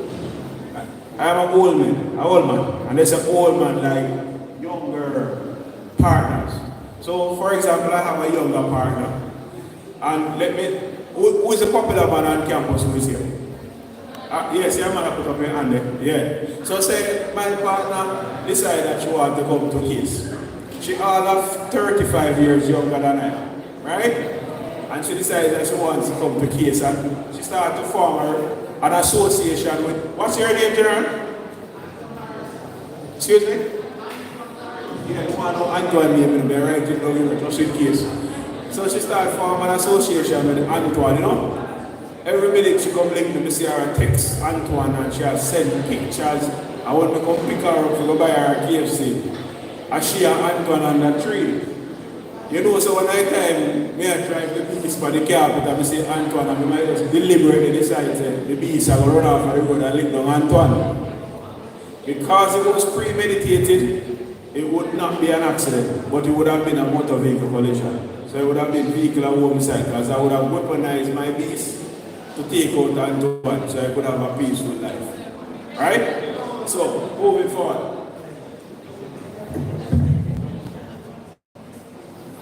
So the system approach comprises of 5 objectives. Safer people, that's all of us. Safer vehicles, which is whatever you use to move around with.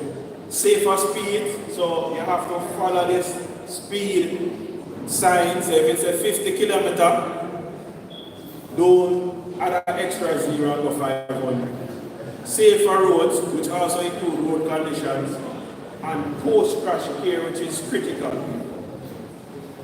Safer people is then further broken down into safe driving, safe walking, and safe pedaling. If you operate a motorcycle, it is still called driving. So we don't ride a motorcycle, we drive a motorcycle. In terms of safer vehicle, it's a proper standard in building and assembly. So as I said, the young them don't see if you crash and you can't, they don't know why. Because when you get into collision, they tend to break into pieces or fragment. The proper maintenance of your motor vehicles ensure that your brakes are well maintained and you're not just driving around with low dispatch, etc. And improvement in terms of your safety apparatus. So whether it be helmet for motorcycles or pedal cycles or seat belts, which a lot of us don't like to wear. In terms of safer speed, we have to ensure that we drive at moderate and safe speeds. So not over the speed limit. We obey the speed limit signs, and we ensure that safe maneuverability and preventing of collision. So don't take him in the corner don't overtake where you have the unbroken white line. Don't overtake an approach of an incline or what we call bump in Jamaica where you can't see what is approaching. Right? And don't turn right unless it is absolutely safe for you to do so. The post-crash care, which is what we want to take you to, when in many cases when we have a collision, what we find is that we see a lot of people run out and they have the phones in their hand. That is not post-crash care.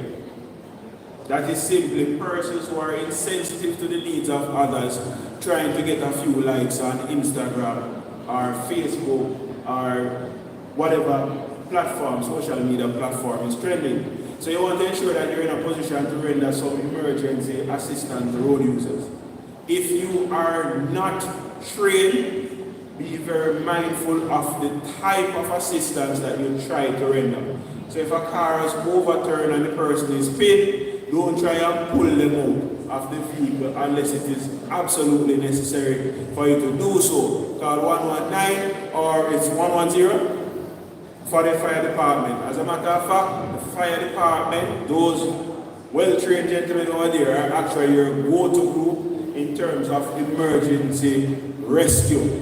Right? So when they come, I might tell you a little bit more about that.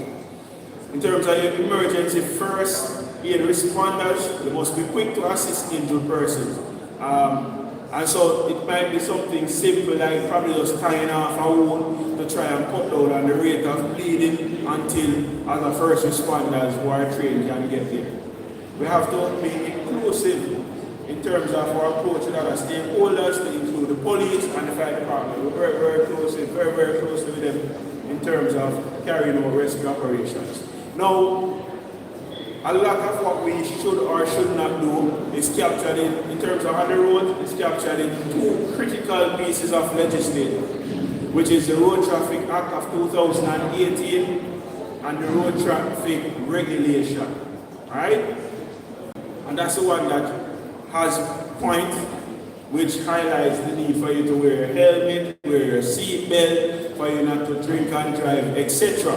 Right? So don't drink and drive and arrive alive. So you're going to the club, you're young, you want to have fun, par with one of your sister or brethren and you go do like alcohol. So that person is your designated driver.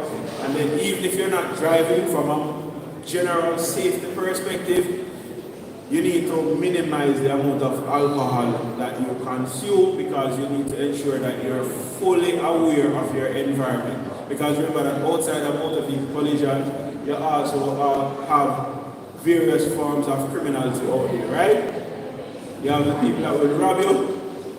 That's a young lady in the crowd, you have rapists, and the rapists, even though rape doesn't legally apply to men, but the same action can happen to you as a man. So don't drink and let yourself loose, and lose your 3 points or lose other things, men and women, alright?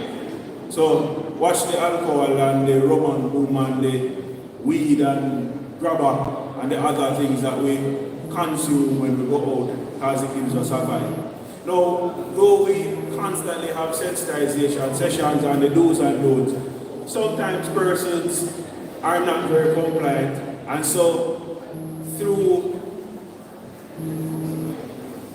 the directives of the Ministry of National Security and the Commission of Police by extension, we have ensured that the members of the Jamaica Constabulary Force are equipped with the various technologies which will allow us to guide you in a manner that will allow you to be compliant in terms of the laws of Jamaica. And one of the main instruments in terms of ensuring compliance is the Smart Check e-ticketing system. So some of us might go out now, if you're not driving, you might see the taxi operators or motor vehicle, you see the police officers, and they pull out a device that looks very much just like a cell phone, right? And everything that they do is typed on this phone, and then you see this little thing like a cashier machine, and the paper runs out of it, and he hands the paper to the driver, and very quickly, within seconds, and the driver said, he got 2 tickets. That was fast compared to back in the days when we used to have to write it. So this system has replaced the initial or the older manual system where we literally used to have to write everything on a piece of paper, you sign it, and then we hand it to you. So we have evolved. On the board, you will see the key components of this system. So you can see the part, which looks like the cell phone, which also plays this card, and then you see the printer, which is attached to it wirelessly, and it generates the ticket on the paper. But outside of generating ticket, we have now transitioned to first-world law enforcement, and so we are also able to assist you in terms of offering better service. So we can check for outstanding tickets. So if you drive and you got a couple of tickets, you're not sure if you paid all of them, you can engage an officer and say, officer, here's my driver's license.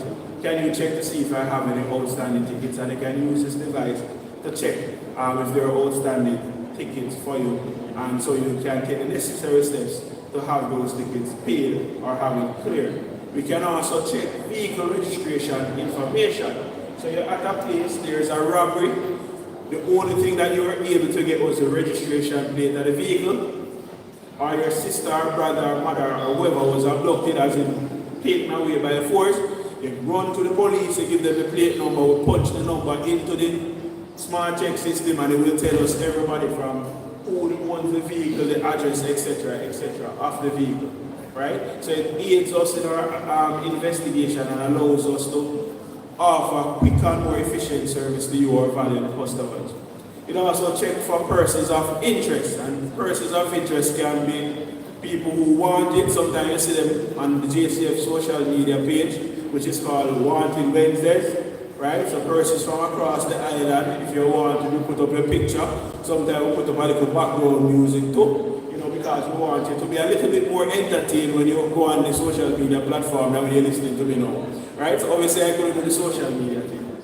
We also check for, in terms of person of interest, there can be witnesses or persons who the police genuinely believe can aid us in conducting investigations.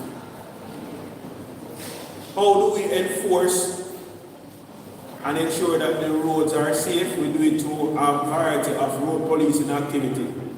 We do speed checks or radar speed check operation. That's when you drive and see the policeman pointing this device at you, and they stop you and tell you that they're doing 200 kilometers per hour, and he will give you 3,000 tickets, right? That's an operation. We also do vehicular checkpoints. So you might be driving and the police will stop you, they'll introduce themselves to you, they'll tell you that they're doing vehicular checkpoint operation.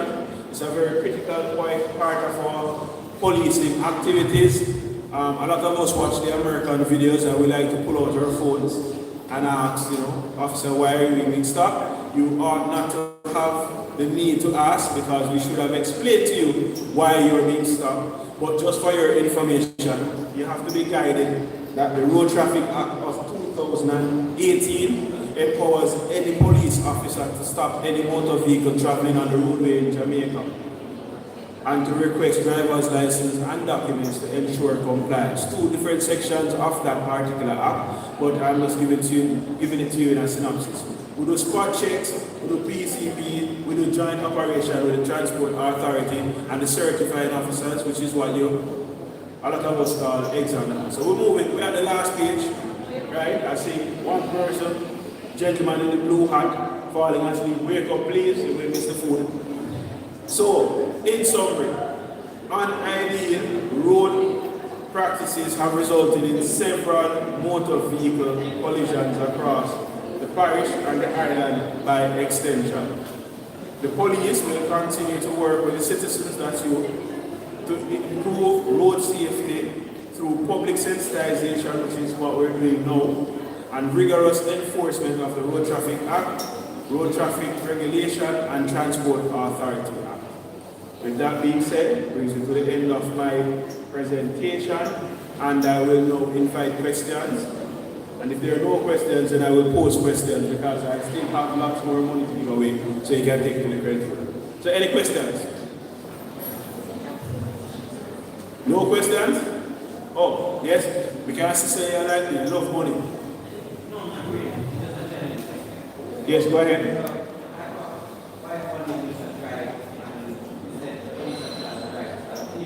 Yes. Alright.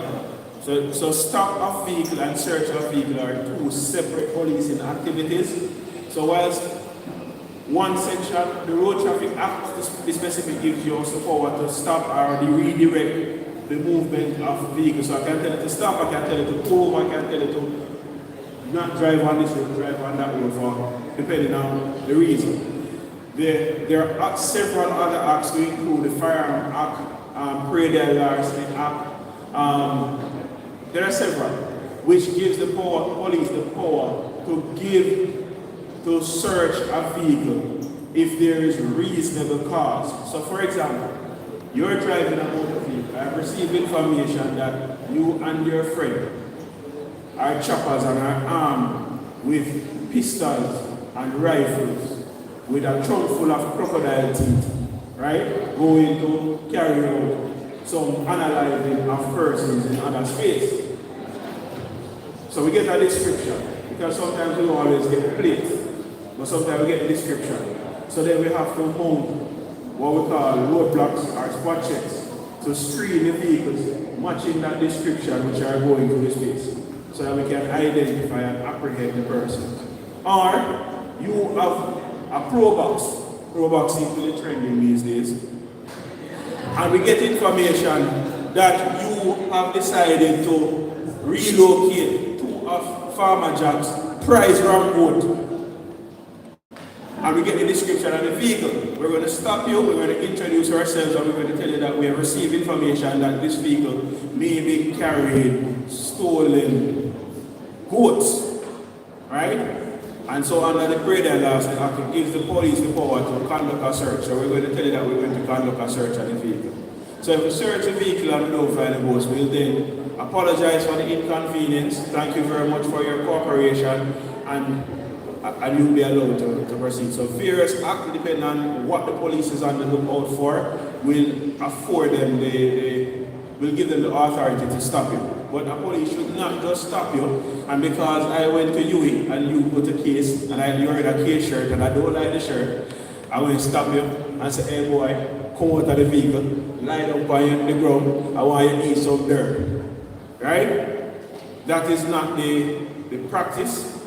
That should not be the practice. It's against all the policies of the Jamaica Constabulary Force, which we're driven or guided mostly primarily by the public interaction policy. All our policies are online, so you can read them, so you know what is it that the police should and should not do when you have an encounter with the police, right? Remember that we are a service-oriented organization. You all pay tax, and so you're our employers. And as such, we must be very courteous and respectful when we carry out our policing services to ensure that you and your loved ones are able to live in a very safe Jamaica. That's it for the question? Alright, so I have one question. There's another question? Sir? Hold on. You have to talk. You have to use your manly voice. What if criminals thief like a government plate and put it on their car and use it for doing crimes? Alright, so any plate can be transferred to a vehicle, because the reality is that once you have something which can be owned, it can also be stolen, right? So the criminals steal a government plate, and that's why we like informers. I am a very big informer. Though we love informer, I don't carry my groceries in the colored plastic bags. I carry it in one of the clear ones. So I can inform on what I just bought at the supermarket. So we like informers, but on a serious note though, the term informer over the years is a word which has carried negative connotations when it is not. Informers are a critical part of law enforcement. Whether you want to call them informers or you want to call them confidential human intelligence sources, commonly referred to as CHIS, they are critical. Because if somebody steals something for you or they hurt someone for you, you would want somebody to talk. And in the case that they talk, you would say that they are an angel in disguise probably. You would not call them an informer. But if you are the one doing the stealing, then they call them informer. So only criminals call people informer. Now in terms of the government plate, that's why we love the informer, because the informer is the one who will tell us that Jack stole a government plate off a crash fire brigade, right? And I fixed it to his pro box, and he's using his pro box to steal votes. So based on that information that we received, the police in the particular area will be able to mount roadblocks, identify the vehicle driven or occupied by Jack and his cronies, and we'll be able to arrest Jack and return the animals to Farmer George. Right? So the government plate does not exempt you from being stopped. As a matter of fact, I speak for the police force. I know that the fire brigades have some special provisions under the emergency regulations, but I know that for the police vehicles, we are held to the same standards as regular road users. However, the law does give us some flexibility in cases of emergencies, and those flexibilities can only be explored when the full emergency signals are activated, which means that the blue beacon lights are flashing and the sirens are activated. If that's not the case, it's just a regular vehicle with policeman on it. Alright? And I'm guided that the same thing obtains for the units from the fire brigade. Any more questions? I don't want me to be the one standing between you and lunch.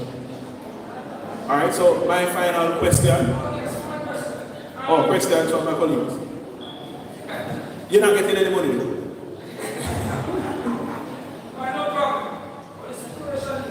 Sometimes construction zones, during construction, there is a different speed sign set up. Those are vertical.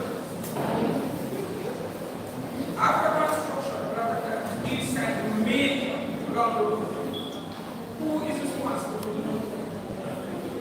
Because it means now that if I, as a citizen, traveling around, I am remembering the construction ended. Is it legal?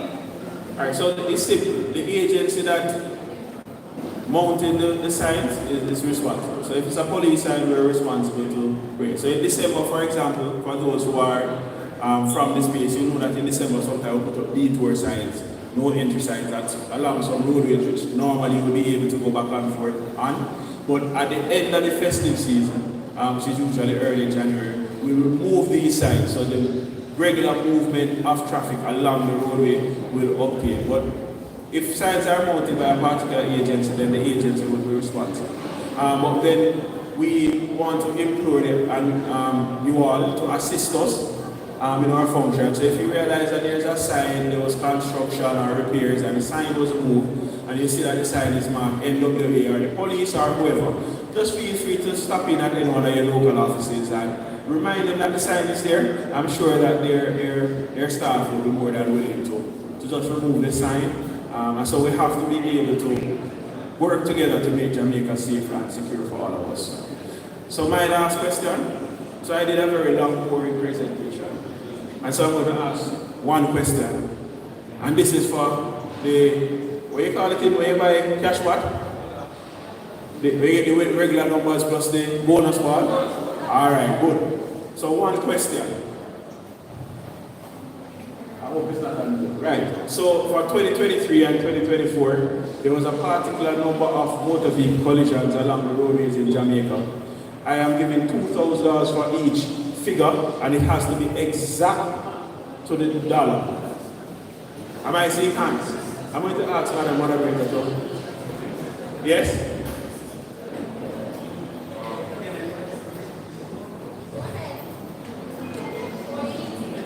Oh, so you want to pass to one of your teammates? Alright, who's next? Yes, ma'am?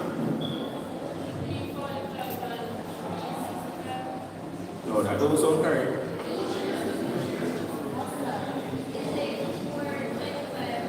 I'm going to plug this off.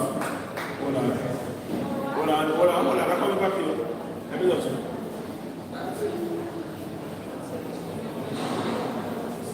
I come into you, man. I just want to search.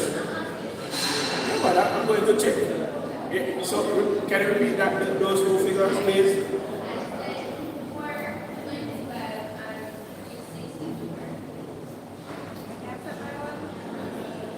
425 at 364? Yes, that's correct. So, I'm a public servant, so I have to ask any more questions and we'll be broken. Thank you very much. Have a wonderful rest of the afternoon. All right, I'm sure we can do much better than that. Give it up for Inspector Trevor Moore. Great.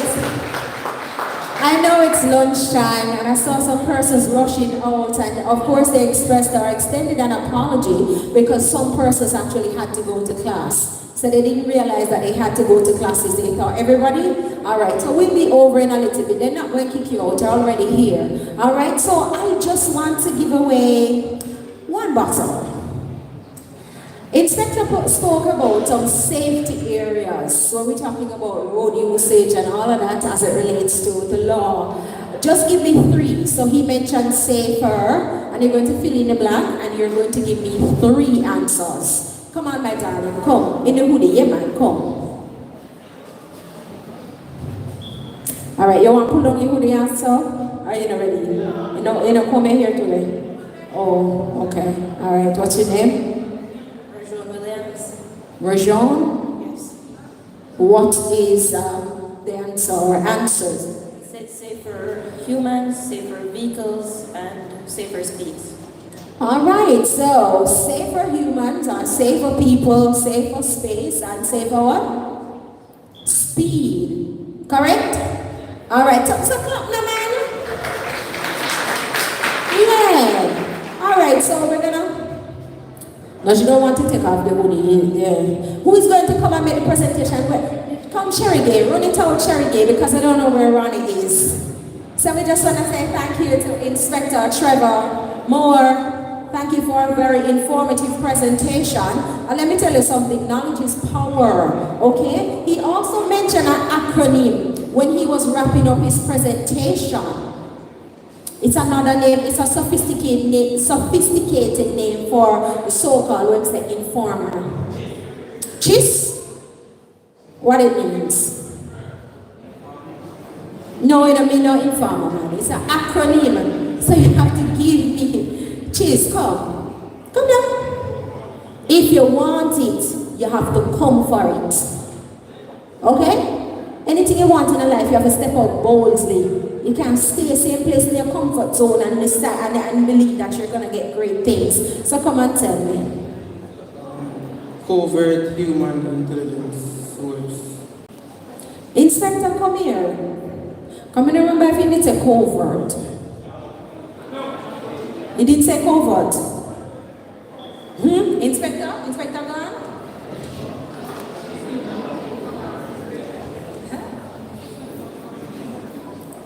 Confidential. That's all? I wrote it down. But still I will give you a bottle for trying. So Ronnie, Cherry Gay, come Cherry Gay, because Ronnie too busy. So thank you. I didn't get your name. Chad Harris. Chad, congratulations, and Cherry Gay will make a presentation to you. All right, so do you find the session beneficial? You find it so far? Give it up for the presenters. I know sometimes you're here and you're in lectures and you're from one lecture to the next, but I must tell you again, knowledge is power, and especially for the persons who have not yet acquired a motor vehicle, but you want to be on the road, you really want to be safe. All right? They love to tell you that you only have one life, so one life you have to go hard. Not necessarily. You have to do it safely, yes? And you also have to protect other people in the space. Now, I want to welcome on stage, before I get to the fire department, we actually had switched up the program a little bit. So we're gonna invite on stage Miss Abigail Scott. And Abby is from Kuna. And Ronnie, don't give me any signal because I'm not going to shift the program again. Abby's gonna hit the stage. So we're gonna invite Abby from Kuna Caribbean Insurance Jamaica Limited. And she will be talking about the family indemnity plan. And I realize that a few of you are ready to cut out again. You understand? You have to go to the farm. You have to go down the farm. Don't worry, man. Just give you a little bit more time. Yeah, 10 minutes before you go to the farm. Love your family, you know, so quickly. All right, Case, how are you doing this afternoon? All right, tired? Have to go to the farm? Will you put information? Need some rest time? Will you put things to study? But I'm just gonna be very quick. And along with us talking about the importance of road safety and the safety equipment that you need and the statistics, we have to know that insurance is very much intertwined when it comes to road safety and the users on the road. So before I even get into the family indemnity plan, I just want to give you some information on why insurance is important to road safety. So life insurance can have several impacts and benefits related to road crashes in Jamaica. So we're going to look at the family support for families. And when you think about the support, you think about the persons that pass. And our inspector spoke about that 9 out of 10 of the fatalities, the persons that die, when in relating to crashes are males, and most of those males would be our breadwinners. So I want to look at the family support for the families. So in the unfortunate event of a fatal road crash, life insurance provides financial support to the deceased family, right? And in that you want to encourage safer driving. Also, you want to think about economic stability. So insurance not only provides for the burial, right, when the crashes comes to a fatality, it also provides financial support to the families affected by the road crashes. So life insurance helps to maintain economic stability. So we know that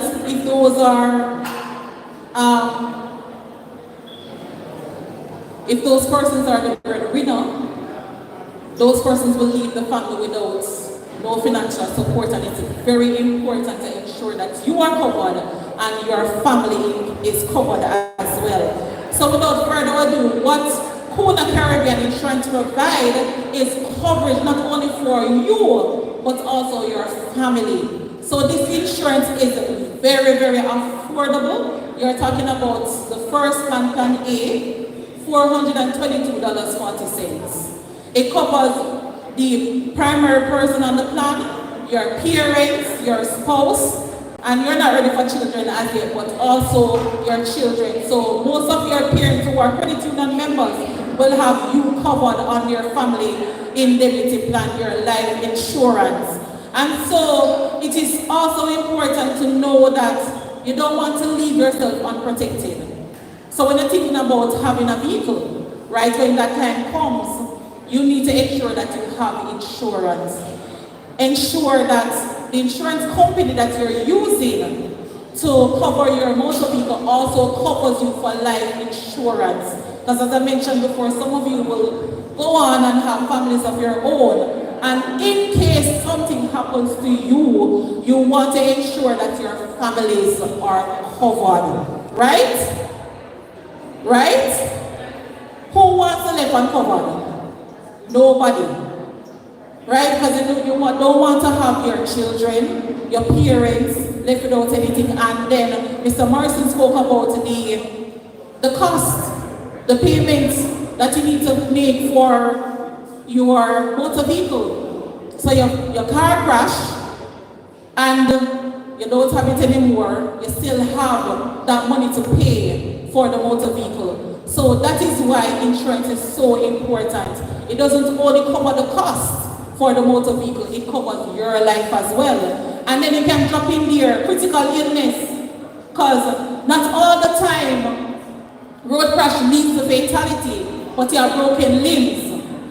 You know, you have not only broken limbs, but you develop a critical illness from that road crash that you encounter. And so it's also important to think about critical illness as well. And so when you think about your credit union or your financial services that you need, you can go to any one of the credit unions in Jamaica, and specifically Portland Cooperative Credit Union, and ensure that you are covered, you are fully covered. So don't just think about skating on the tool in a nice motor vehicle or beast, as our inspector called it, but you are covered, your family is covered with insurance. And so if you have any other questions, any questions at all, I am over there seated, and I want you to listen to the other presenters that are coming, because yes, it's a little bit long, but the information is so important, because this is not the final step of education. Education is a lifelong journey. So I want to encourage you that, along with all the other things that you heard today, ensure that you are insured. All right? So this is the end of my presentation. I told you that I will be very short. And I'm not seeing her, but my gift over there, the first person that actually signed up today, she signed not only herself, but her family, her husband, and her 2 children. And when I tell you insurance is important, it is very important. And when I'm talking about the FIP, I'm not talking about you pay separate money for these persons. The one money you pay per month covers these 5 other persons. So that's a plus in having your insurance with Puna Caribbean Insurance Jamaica.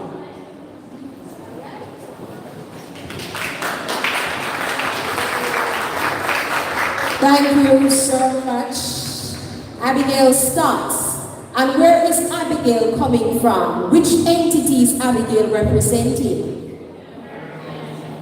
I love when you say because I'm not listening. And you're actually wearing the color, that's a brand color of theirs as well, the blue. So Puna Caribbean Insurance Jamaica Limited. And this plan is very important. I must tell you that I have this plan and I've been paying it for years. A lot of persons tend to shy away from insurance because when you talk about, especially, the death benefit, people say they don't want anybody to die, but death is inevitable. And when it comes, you don't want to have your ask auntie and a call over foreign and I say put money together, and when they reach the funeral, this one decides that grandma must bury in a pink dress and the next one says a blue dress, and it's one war because you cannot support and you cannot provide what is necessary to cover the funeral expenses. Now, she mentioned Plan A. Plan A is as low as... Who will answer? How much you pay for Plan A? Watch them at the back like school challenge quiz. Plan A is as low as what? Mr. Morrison trying to show you guys on the calendar or trying to tell you the answer. How many family members can be covered? 5. I just did that for general knowledge. I'm not going to give you any prize for that. Thank you so much, Abby. Thank you for that presentation. And also, I believe, was it a lecturer? Somebody came and said that you'll get a pass. So you don't need to worry about the farm. She went ahead and she's going to deal with it, all right? So watch them a smile. Oh my God. It's like a Christmas. You know what I mean? Hello. But I'm not chicken them dead because right now egg is like gold. So we're going to invite on stage Sergeant Everall Horn, and he will speak on the reasons for fire on the road. Make him welcome. He's our final presenter. He is our final presenter, and I know how it is, right? So come on, sir. I know how it goes, we read fast. We're not break the speed limit, but you know, all right? Okay. All right, thank you. So we're not breaking the speed limit, right? All right, so good afternoon, everyone. This has been a stretch. Good? It's right there. All right, so fires on the roadway can happen via a myriad of things. There can be so many things happening that can result in a fire. All right?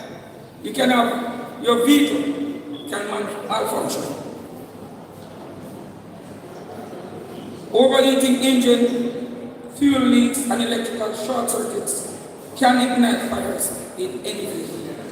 And nowadays we realize that there is an introduction of electrical vehicles which now poses a greater threat to us as firefighters, because the conventional way of extinguishing these fires doesn't necessarily work out.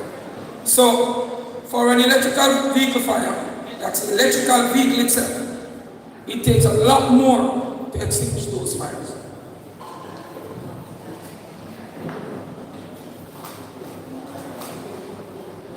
Accidents and collisions. Crashes can rupture fuel lines or cause sparks that ignites fires. You also have flammable cargoes. Trucks carrying hazardous materials like gasoline or chemicals may catch fire if there is a spill or a crash. Blowout of tires. Underinflated tires can ignite. There will be litter and dry vegetation. A lot of times persons driving in vehicles, some persons smoking, and they may flick that cigarette butt outside. It may catch in some bushes by the side of the road. That can result from a fire. Arson and human activity. Some fires are deliberately set, whether maliciously or accidentally, by careless human actions. So, persons might be there playing around. A lot of times some kids used to use the magnified glass, burning ants. Oh, you do it? Yes. And sometimes, because of the density of the material of the bush that is burning, it may not blaze up. You understand? So persons may leave it and it will continue and it burst into flames. So those are some of the reasons that can cause it on the roadway. Sparks from vehicles, faulty catalytic converters, or dragging metal parts can throw parts in that ignite roadside fires. So within your vehicle there's a piece of equipment called a catalytic converter. It is very hot and it is unissued. It's like honey, but it breaks apart from time to time. Now, you hear those vehicles on the road, boom, boom. When that explosion takes place, it breaks down the catalytic converter. So from time to time, that flies out your exhaust, lodge into the roadside, and that can result in a fire. So these persons, be careful.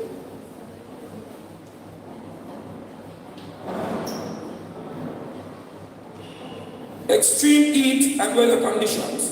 So prolonged dry and hot weather can increase the likelihood of fires starting from minor ignition sources. This is Portland. We experience hot climate and wet climate, not cold. So most times we have a lot of hot and dry time in Portland here, or in Jamaica. So, and we're coming onto the season now that it's a dry season. So a lot of times we will end up having to fight these roadside fires, bush fires as we call them. And sometimes the investigation goes into place to find out how these fires start. Alright? So those are some of the things that can cause, or the reasons why we may end up having fires on the roadway. Importantly though, if there's a collision and there's an oil spill, that poses another threat, not necessarily a fire, but a safety threat to other users of the road. Right? I know you've been here a long time, so I won't keep you long. So if any of these fires on the road you observe, you can just call the fire department officer before mention 110. That will get you to the national switchboard. But if you're in Port Antonio here, as you're a case now, you can call 993-2525. That number will get to your nearest fire station here, which is the Port Anthony Fire Station. All right, so let me just say thank you for having me here today. And for those of you who stayed, hope you have benefited from the presentations that went on earlier. Thank you very much.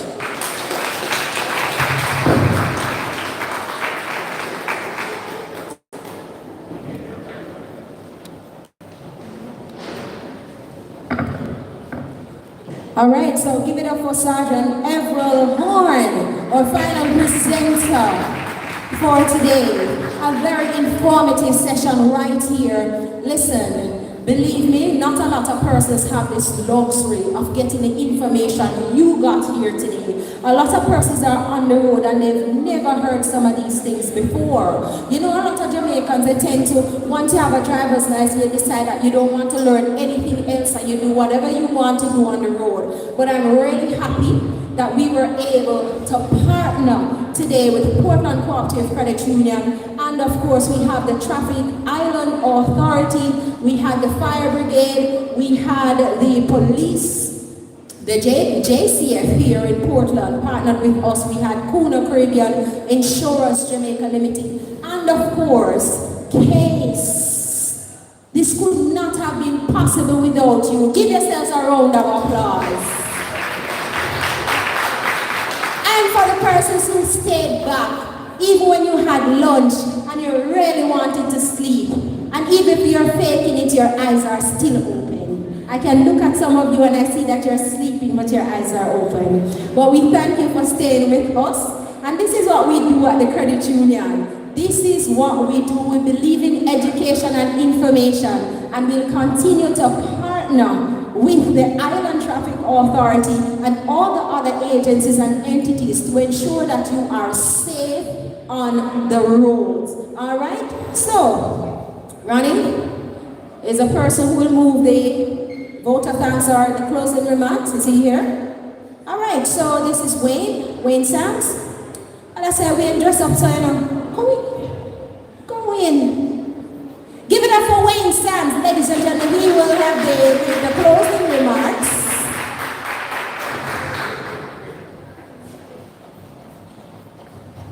One second. Just before we delivers the closing, we would like to do a small presentation to some of our bikers who are here today with helmets.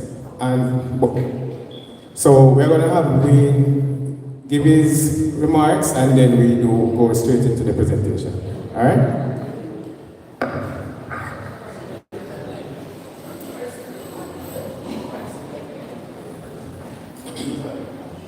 Thank you. So, good afternoon, everyone.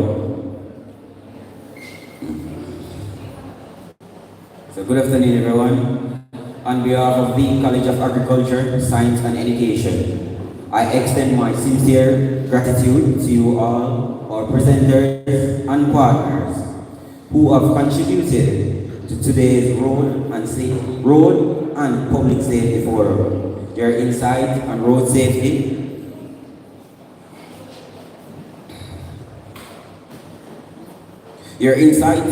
safety, traffic laws, fire hazards, and financial security have provided us with essential knowledge, and that can help to save lives.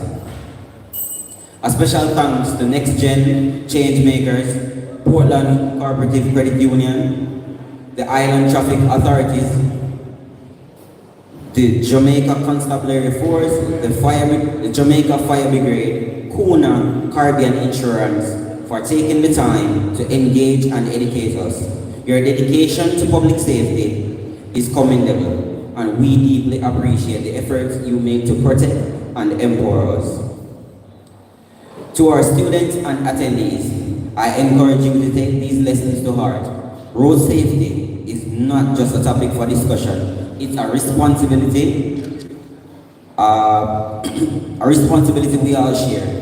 Whether as a driver, passengers, or pedestrian, let us be more vigilant, responsible, and proactive in ensuring a safer road. Once again, thank you for being here today and for making this happen. Thank you. All right, so when I say thank Wayne, don't leave us yet, Wayne. You can't come up here and talk so nice and I get one bottle courtesy of the Credit Unions of Jamaica. But guess what now? Wayne, pull this banner a little, pull it out a little because we want to make a presentation. So again, ladies and gentlemen, it's an absolute pleasure to have been here with you, especially as your host for this forum today. I'm Next Gen Katrina, and on behalf of the youth movement of the Credit Unions of Jamaica, it gives us great pleasure to be a partner, of this whole initiative, and we'll continue to do this across Jamaica to ensure that we have safer roads and our people are safe, and especially our next generation of leaders. So I'm going to hand over this nice bottle to Wayne. Come right, take the microphone.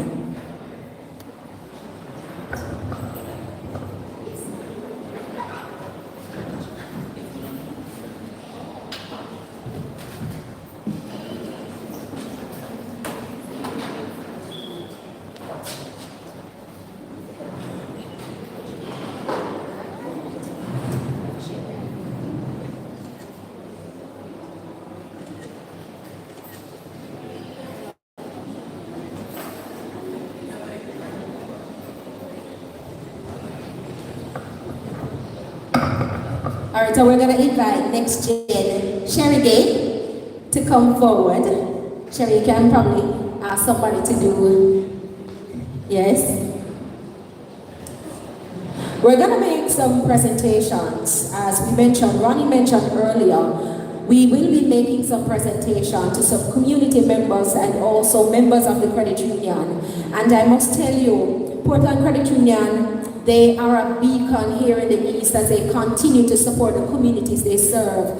And our seventh cooperative principle speaks to concern for community. So I want to say kudos to the credit union and of course the Island Traffic Authority. Thank you so much. Nicholas Campbell. Is Mr. Campbell here?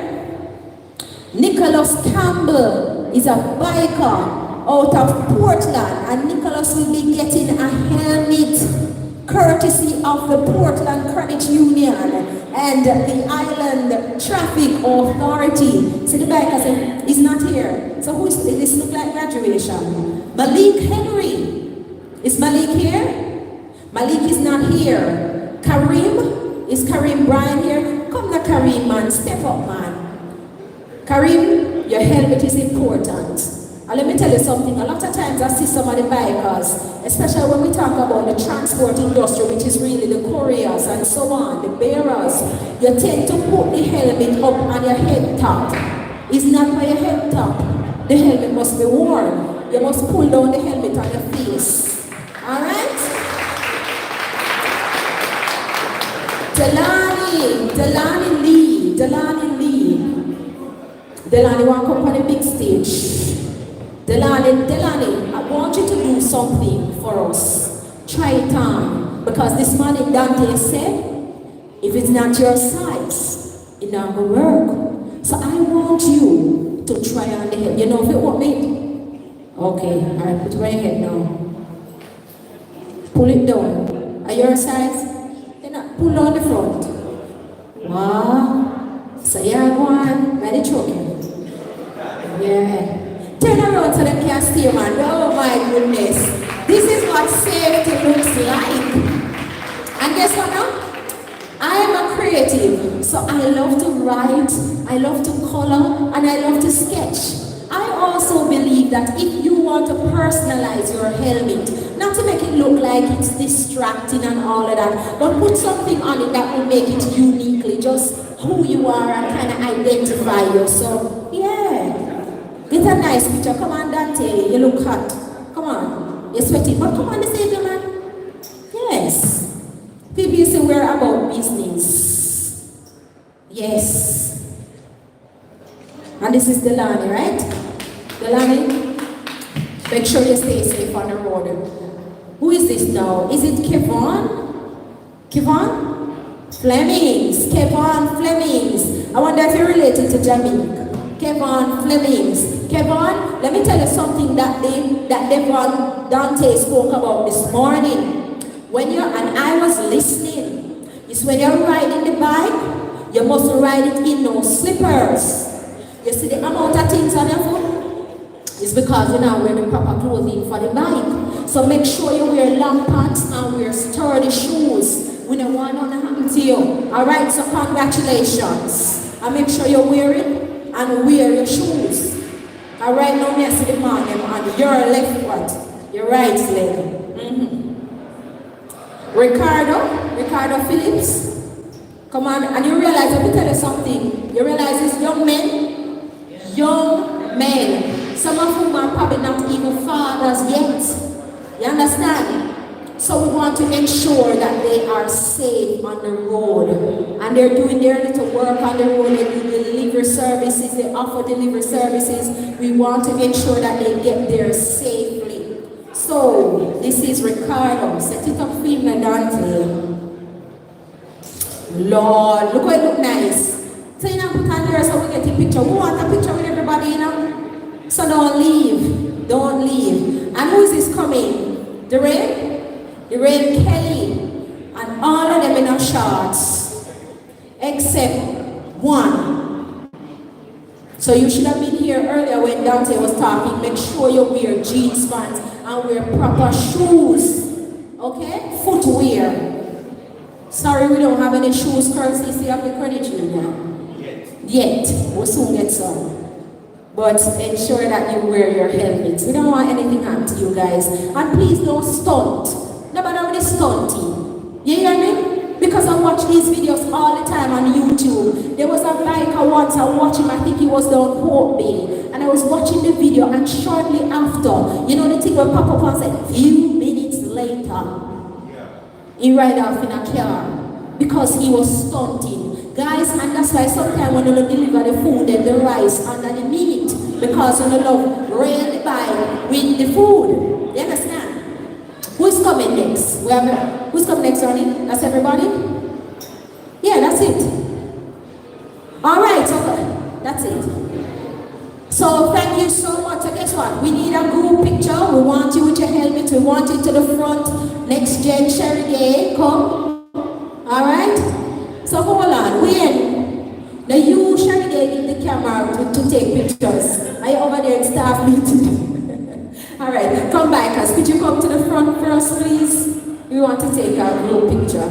So Mr. Morrison, come on, Sergeant. We want a group picture with all the stakeholders of our road safety forum today.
Alright, so this, we have come to the end of our Road Safety Expo brought to you by the Portland Cooperative Credit Union in association with the Island Traffic Authority, the JCF and the Jamaica Fire Brigade. I want to say thank you to Case.